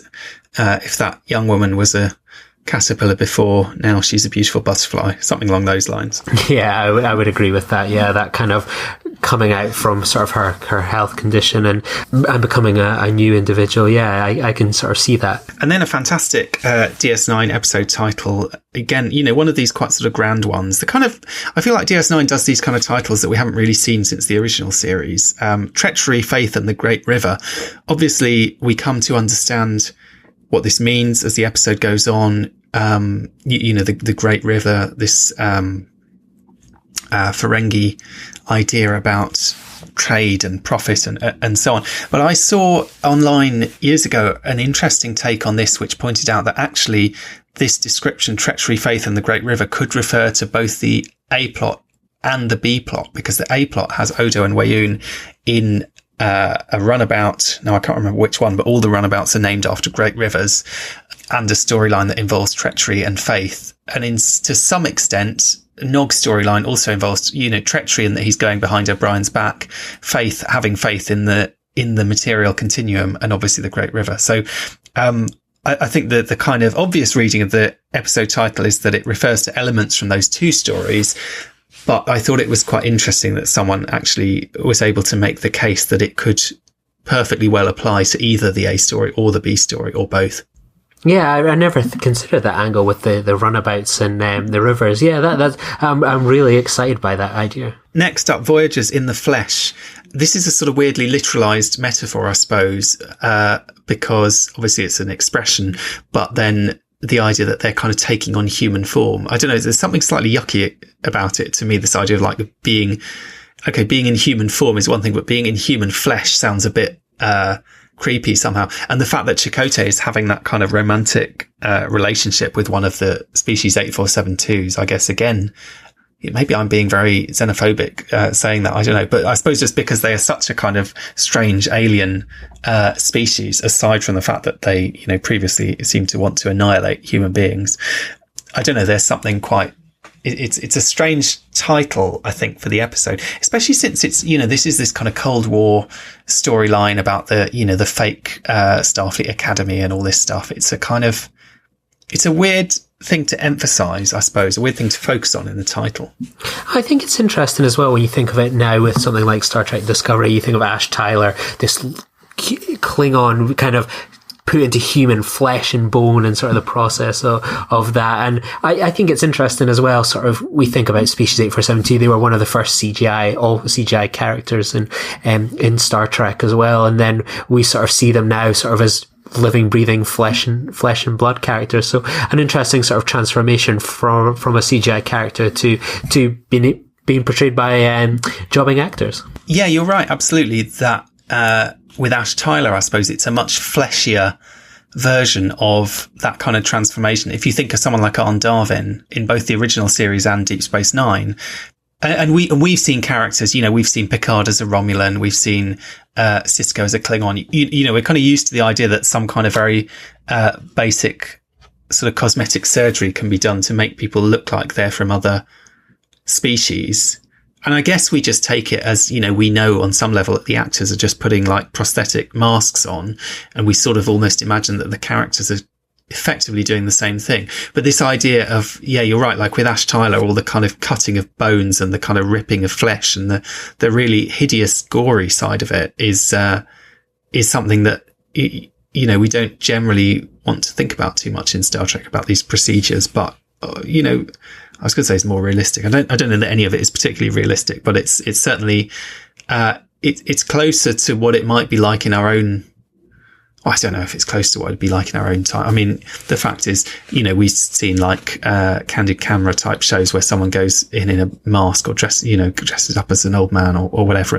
And people seem to sort of buy into that for a short period of time. But I guess if you did want to be able to fool, doctors and who knows who else, you would need more serious, severe kind of, rearrangement, physical kind of, reconfiguring in quite a potentially horrific way.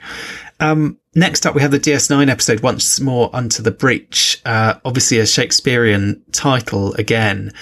I think quite a Shakespearean story in some ways. I mean, Core was intended on DS9 to be based on Falstaff in the Henry IV plays.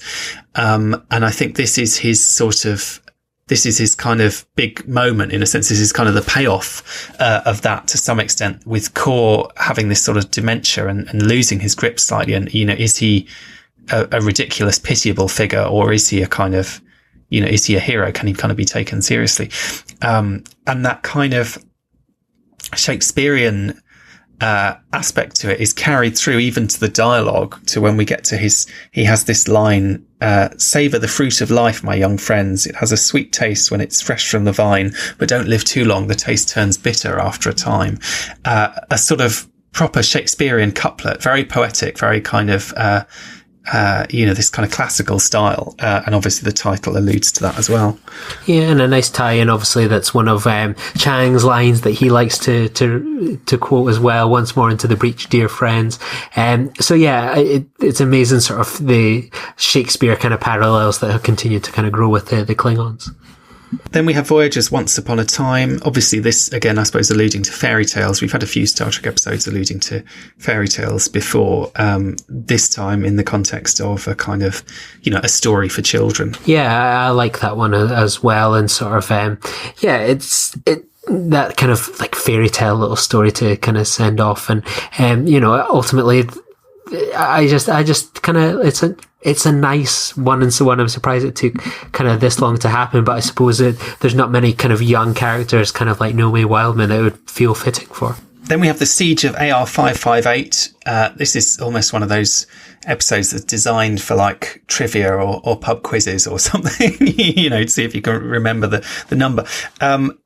It's unusually specific, I think, to list the name of a planet. I mean, we do have lots of planets that are, whatever, Beta 3 or, LR-Drell 4, or do you know what I mean? They have numbers in them and so on. But the fact that this is actually in the title, I suppose it gives it a kind of hardish sci-fi element somehow. It makes it feel very specific, I guess, which also ties into the kind of war element and the fact that this is a small part of the overall war, but a meaningful, important one. I guess it also gets the numbers in. I mean, we talked before, I think, about this theory that, putting numbers in sort of intrigues people, whether it's the 37s or Babylon 5 or whatever it is, maybe AR-558, it kind of draws you in. But it feels very kind of mechanical. It feels very... it's not the siege of, I don't know, moon-based Prometheus or something. Do you know what I mean? It's not one of these kind of grand sci-fi-ish. It's not the Enterprise. It's not Voyager. It's, you know, a number. Again, it feels quite kind of unromantic somehow. Yeah, and again, it's another one of those great kind of war titles that they seem to be loving sort of during this Dominion War arc as well. Again, I can sort of see Ira Stephen Bear sort of pulling from again, sort of his knowledge of sort of Westerns and sort of, you know, Alamo style situations to kind of go for something like this. Then we have the Voyager episode Infinite Regress. Now, I don't know if this counted as one of your Latin titles. I don't think it is literally a Latin title, but it's a very Latinate title with these two words, I think. And it sort of ties in again. I think this is the episode that features something called a vinculum, which again sounds like something that, you know, the Roman army might have brought with them. I feel there is a kind of link often drawn between the Borg and the Romans, weirdly. I mean, obviously, when Picard becomes Borg, he's turned into something called Locutus being a Latin word again. Maybe there is something about the kind of Roman Empire, you know, conquering the world. And also the fact that they would fight, you know, the Romans, I can't think of the name of it, but Roman soldiers would fight with their shields in that kind of, not quite a cube, but a sort of square formation, wouldn't they? Do you know what I mean? They would make this kind of a mechanical shape rather than a sort of organic biological shape. Maybe there's something there. I don't know, but it just struck me. It's an interesting, title because it feels very, I don't know, sort of technical in that kind of, in this very sort of Latinate way. So an infinite regress is a series of appropriately related elements with a first member but no last member. So kind of interesting as well, with sort of Seven going through all these kind of multiple kind of personalities, as well, sort of that is kind of never ending, where each element leads to or generates the next in some sense. An infinite regress argument is an argument that makes an appeal to infinite regress. So yeah, sort of I can get very much the impression of sort of this endless amount of kind of people that are sort of inhabiting kind of 7 of 9. Yes, you're right. Another way of looking at it is one of Voyager's sort of scientific titles. In this case, I suppose it's a philosophical concept rather than a sort of hard sciencey concept, maybe. But yeah, but it's a sort of obscure, sort of technical term to some extent, if you know what I mean, rather than a kind of literary quotation or or something like that. It feels like in keeping with both Voyager and particularly with 7 of 9 in that respect. Jumping ahead a little bit, I'm curious about the movie Star Trek Insurrection. Now, we talked a little bit about some of the other movies and the possible titles that they had. Do you know, I've read Michael Peller's brilliant book on Insurrection years ago. I can't remember whether amongst all the many other things that changed during the course of preparation for that movie, when did the title come about and what was the kind of process of getting to that?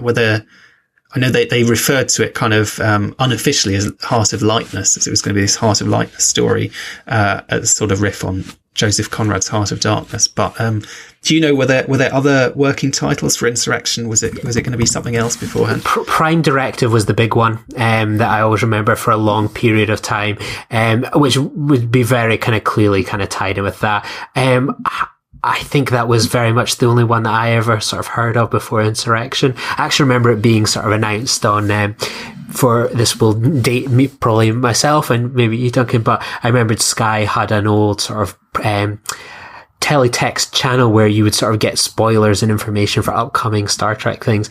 And there was the announcement that it was going to be Star Trek Prime Directive was going to be the movie. And then I think they changed it to Insurrection, sort of probably sort of a bit more of an exciting kind of glamorous title that would maybe get audiences in. Insurrection, you think of big, bold sort of rebellion antics. Prime Directive is very inside baseball, I think. Yeah, I'm just looking at Memory Alpha here. It says it was also considered to call it Star Trek Nemesis, which obviously is something we will come to. And Star Trek Stardust too. Stardust. That's the one that was in the Pillar book, I think. That's what I'm thinking of. Yeah, Star Trek Stardust, which is a bit of a mouthful in a way with the 2 stars in there. Although it's quite a nice idea. I suppose this idea of the kind of fountain of youth and the kind of magic captures something of the magic of the film, I guess.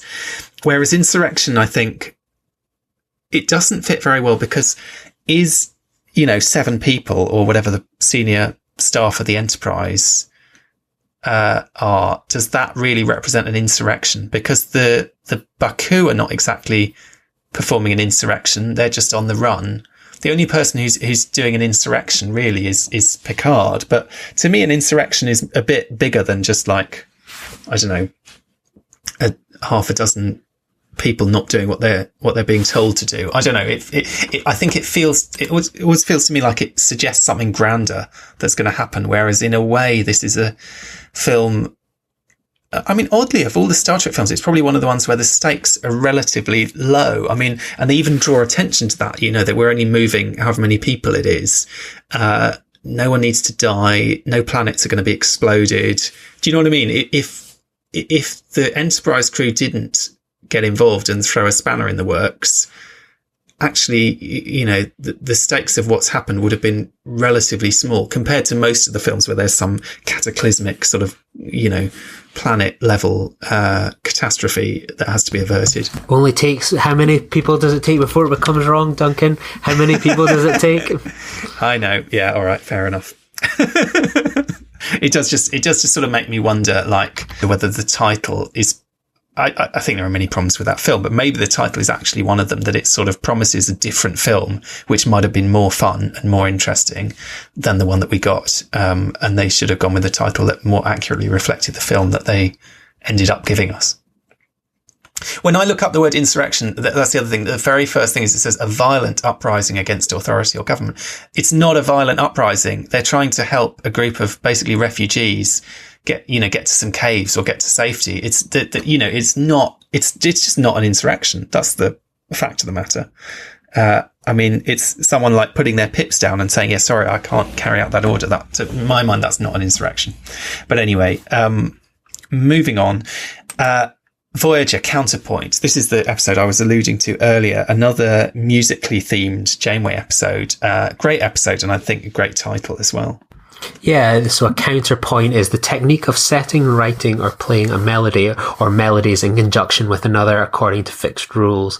So obviously there's definitely the musical element in this as well, and I suppose many a relationship as well is sort of that melody kind of off each other. So yeah, it's definitely a few interesting kind of parallels there, but I'm sure there's someone with a Brandon Shea Mattel or someone out there with the musical ear that would be able to give it a better definition of counterpoint as a musical term with this episode than I. Well, it's an episode that makes beautiful use of music as well, and where they talk about music and they talk about counterpoint in music and so on. So it very much fits the idea of it having a musical title. But I think you're right. Yeah, also this idea of, something on the surface and then something underneath. You could see that as Janeway and the love interest, but you could equally see it as Janeway and Janeway, because what's happening in that story is that Janeway, as much as she's sort of wanting to trust this guy, she's also kind of playing him at the same time. She's playing one note on the kind of, on the outside, and then she's playing another game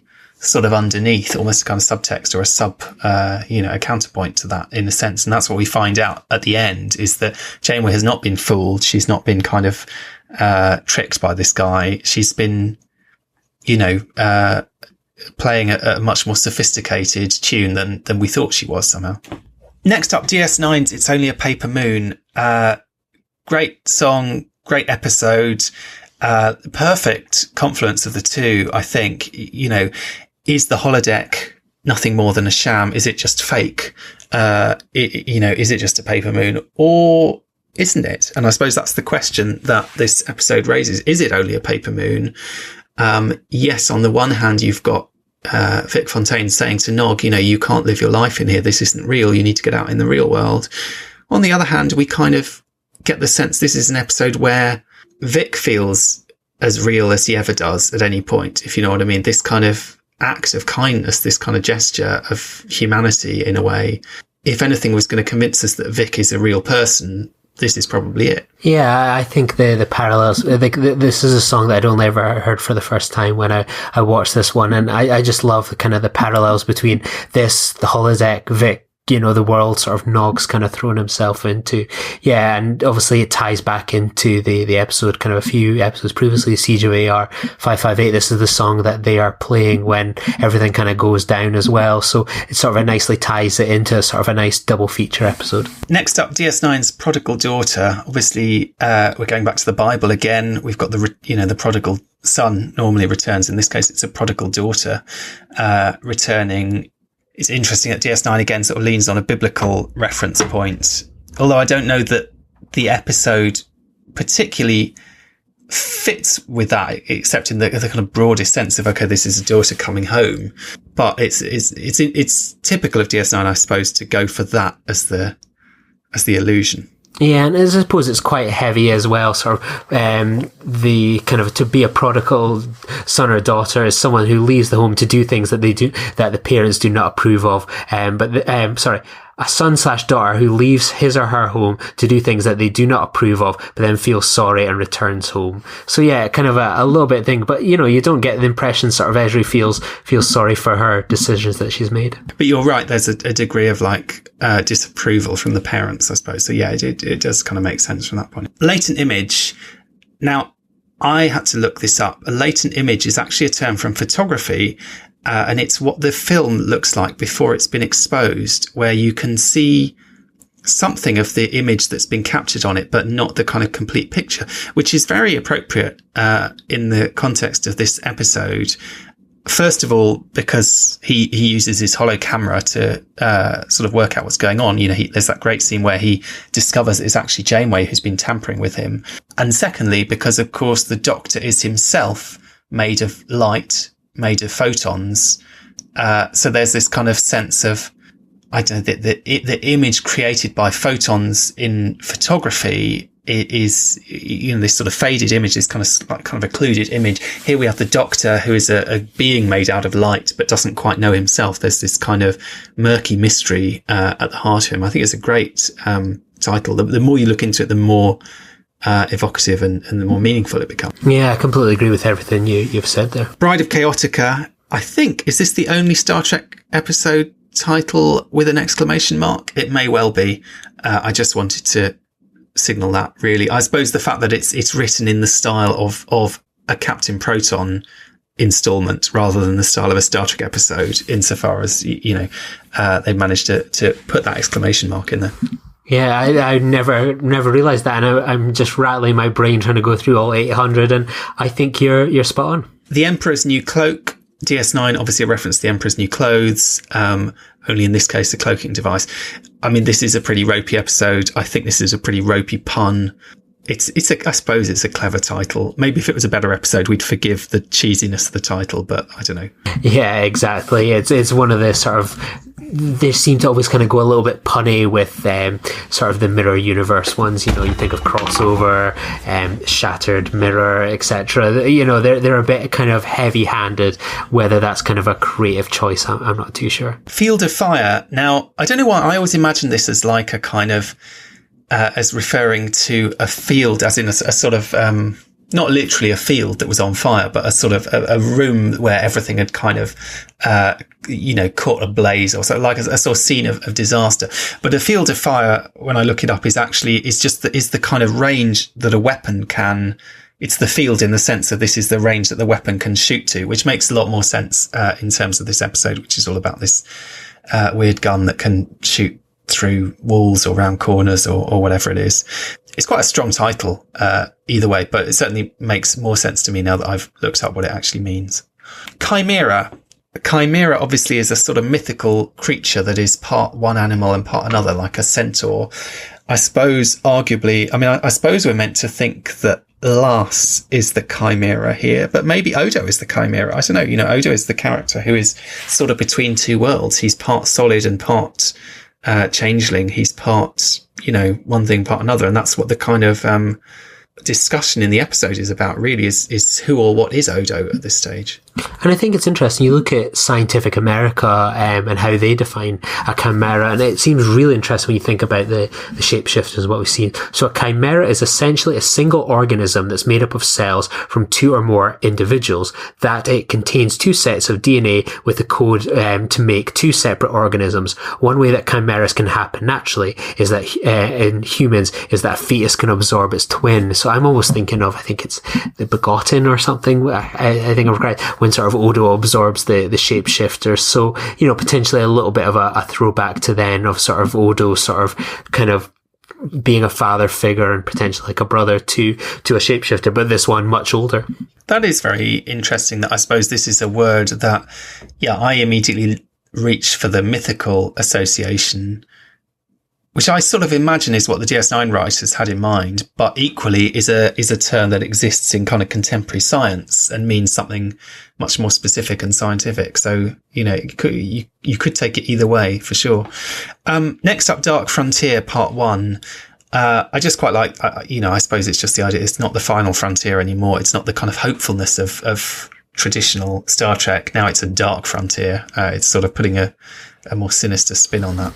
Yeah, I like it's a nice ominous title as well for a big mid-season two-parter, sense of dread, and, it aims to make the Borg threatening, I guess, again. Then we have Voyager following that up with The Disease. This is a not a great episode, I think, and tries to posit this idea. Well, first of all, that the disease is love, and that 7 and 9 has this speech about how love is like a disease, but then in fact involves Harry basically getting an STD. So I suppose, more prosaically, that's the disease.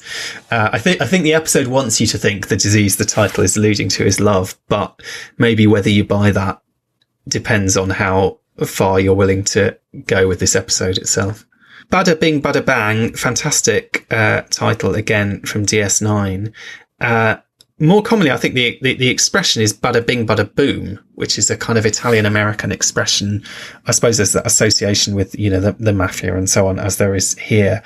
But the bang in this instance is obviously the kind of, the threat of death. I don't know whether the bada bing as well, there's a kind of, to me, it's sort of almost evokes the sort of, in the casino context, the money and the kind of like the slot machines and all that kind of thing. I don't know if that's deliberate or if I get that. Yeah, I think it's a great, because it sounds so fun. Bada bing sounds so fun, and then bada bang sounds kind of like which is exactly what's going on in the episode. But great title either way.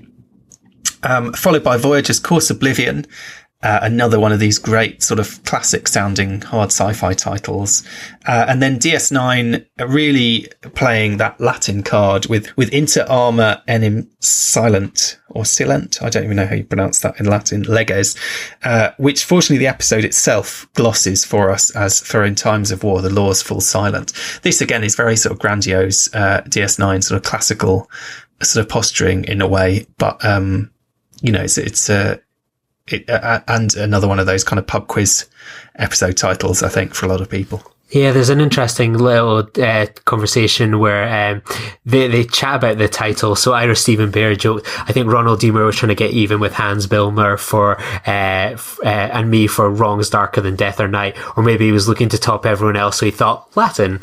In actuality, writer Ronald D. Moore arrived at the title of the episode while browsing a bookstore. I think we've kind of very much got this impression that they like browsing bookstores and film stores at a point when he was already working on the episode but hadn't yet titled it. He found a copy of a book by William Rehnquist dealing with the prerogative writ of habeas corpus and the suspension during the American Civil War. On the book jacket, Moore discovered a blurb in which Abraham Lincoln's suspension of the writ of habeas corpus is described as a classic case of the old Roman dictum, inter armis silent legis. He felt that the phrase would be perfect of the episode's title as it synchronized well with the installment's theme. He sent the phrase to the show's research consultant, Jonah Pierce, and talked about it with her, ensuring that he had the Latin correct. Pierce provided a longer version and told Moore that he could arrange the words as he saw fit, since word order did not matter in Latin. So there we go. Moore noted, we monkeyed around a little bit with word order, so it looked good and sounded right. I was kind of proud of it. Despite Ronald D. Moore being satisfied with the title. He found it questionable by the others. People kept bugging me about it, going, what the hell does it mean? What is this title of yours? I took perverse glee in that. We were reminisced. The Voyager guys looked at me like I was crazy and nobody knew how to pronounce the title, but we're going to stick with it. I love that.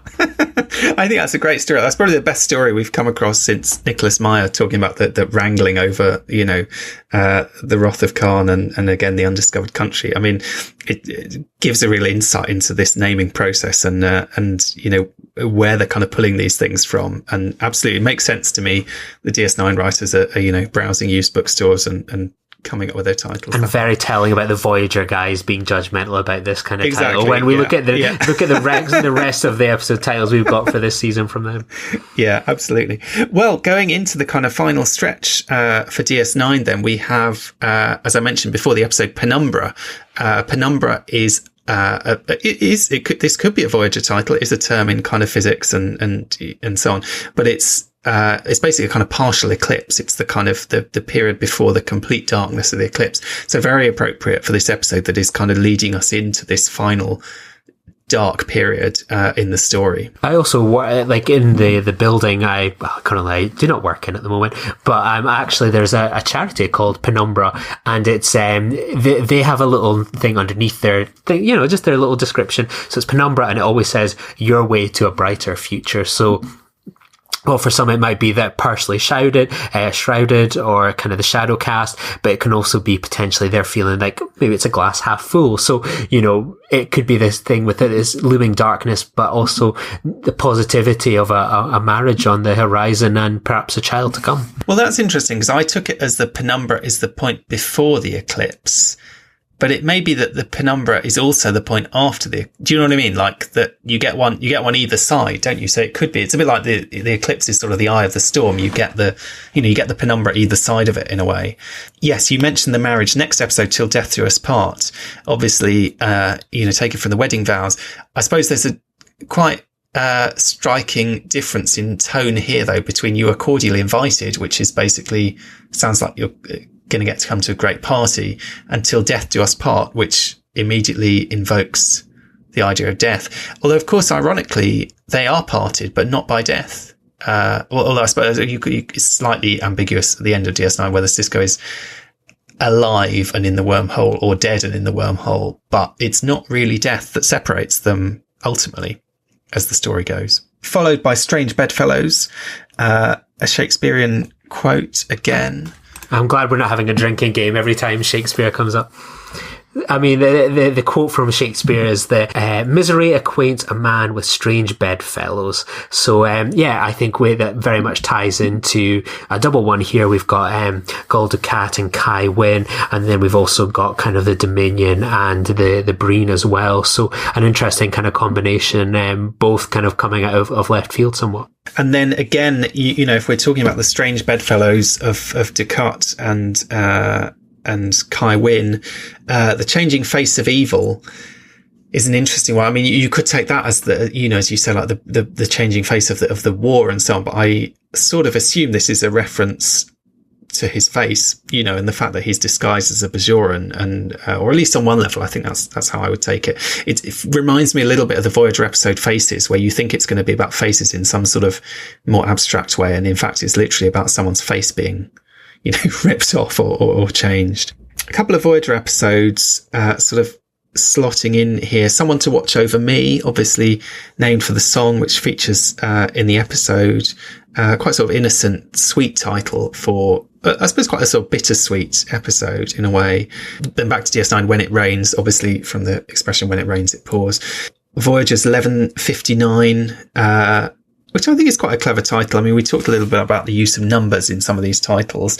I can't help wondering why it's not 2359, but I suppose maybe they're trying to make it sound more old-fashioned and more, folksy and kind of, not too sort of military, not too kind of 24th century or whatever. But it's an interesting choice, I suppose, to make that episode and not give it a kind of, because it's a bit of a sort of Hallmark movie kind of episode, isn't it? It's a bit kind of cheesy. It's a bit sort of, it's a very odd departure for Star Trek.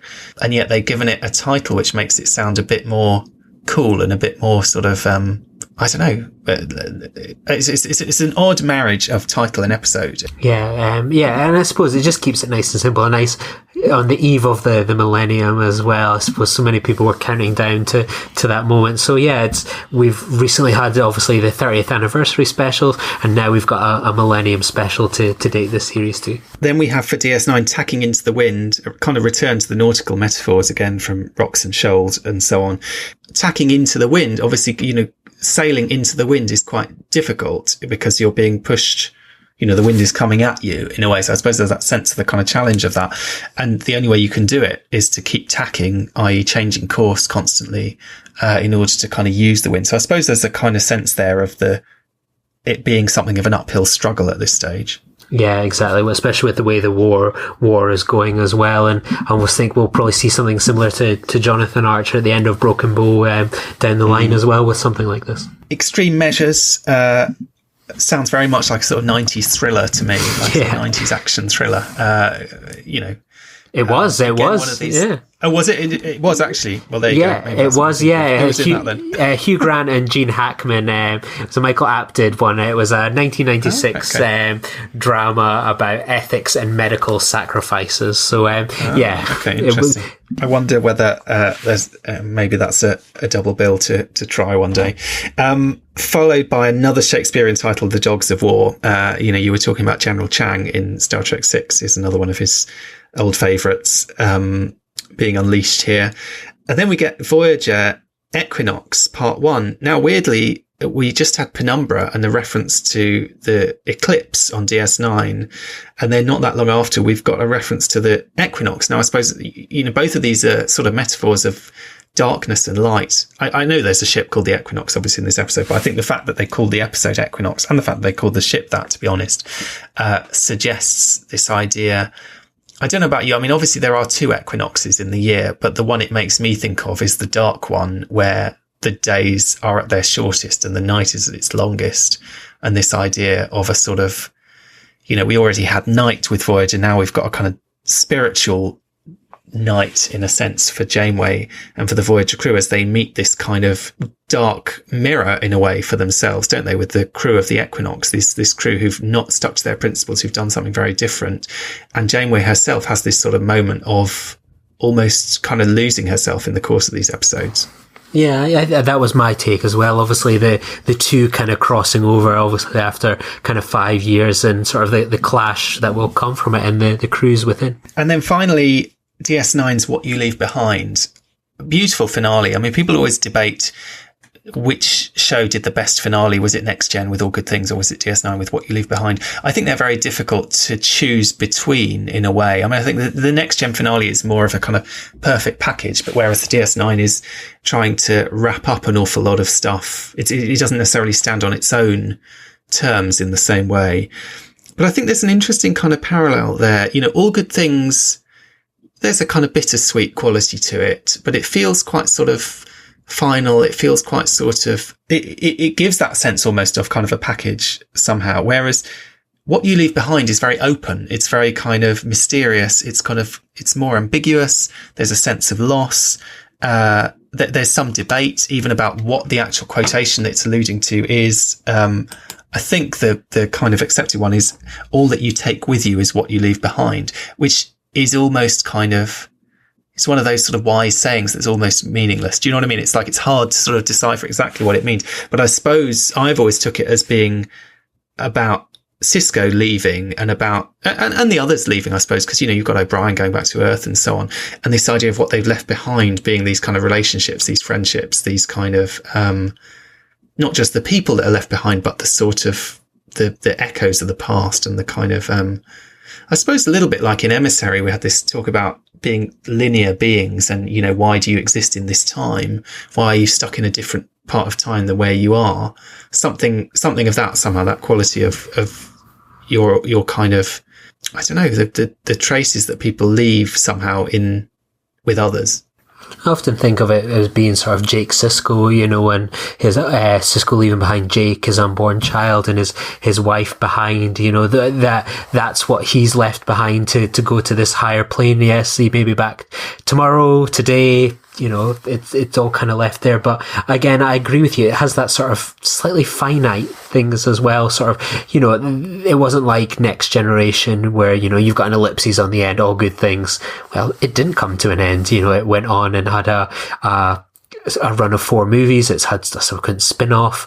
These characters have continued to live on. Deep Space Nine was very final. The closest we've got to really see many of these other characters was a statue of Chief O'Brien in Star Trek Lower Decks. And then on top of that, we've had a documentary series. It was the end because Deep Space Nine, as we touched on, wasn't the most popular series in the world with viewers and so on. And it was all that was going to be left behind really essentially was now kind of Voyager, which was a bit more of the more popular show. But time has been good to Deep Space Nine, and I love that the documentary title almost mirrors that final episode, what we left behind, and when they talk at the end, what did they leave behind? And as you nailed it perfectly, the people, their loved ones, their experiences that they left behind on this station like Deep Space Nine. And I think that's the same for the characters. Many of them are moving on into new positions or phases in their life are away from the station. I think there's a lot to play there.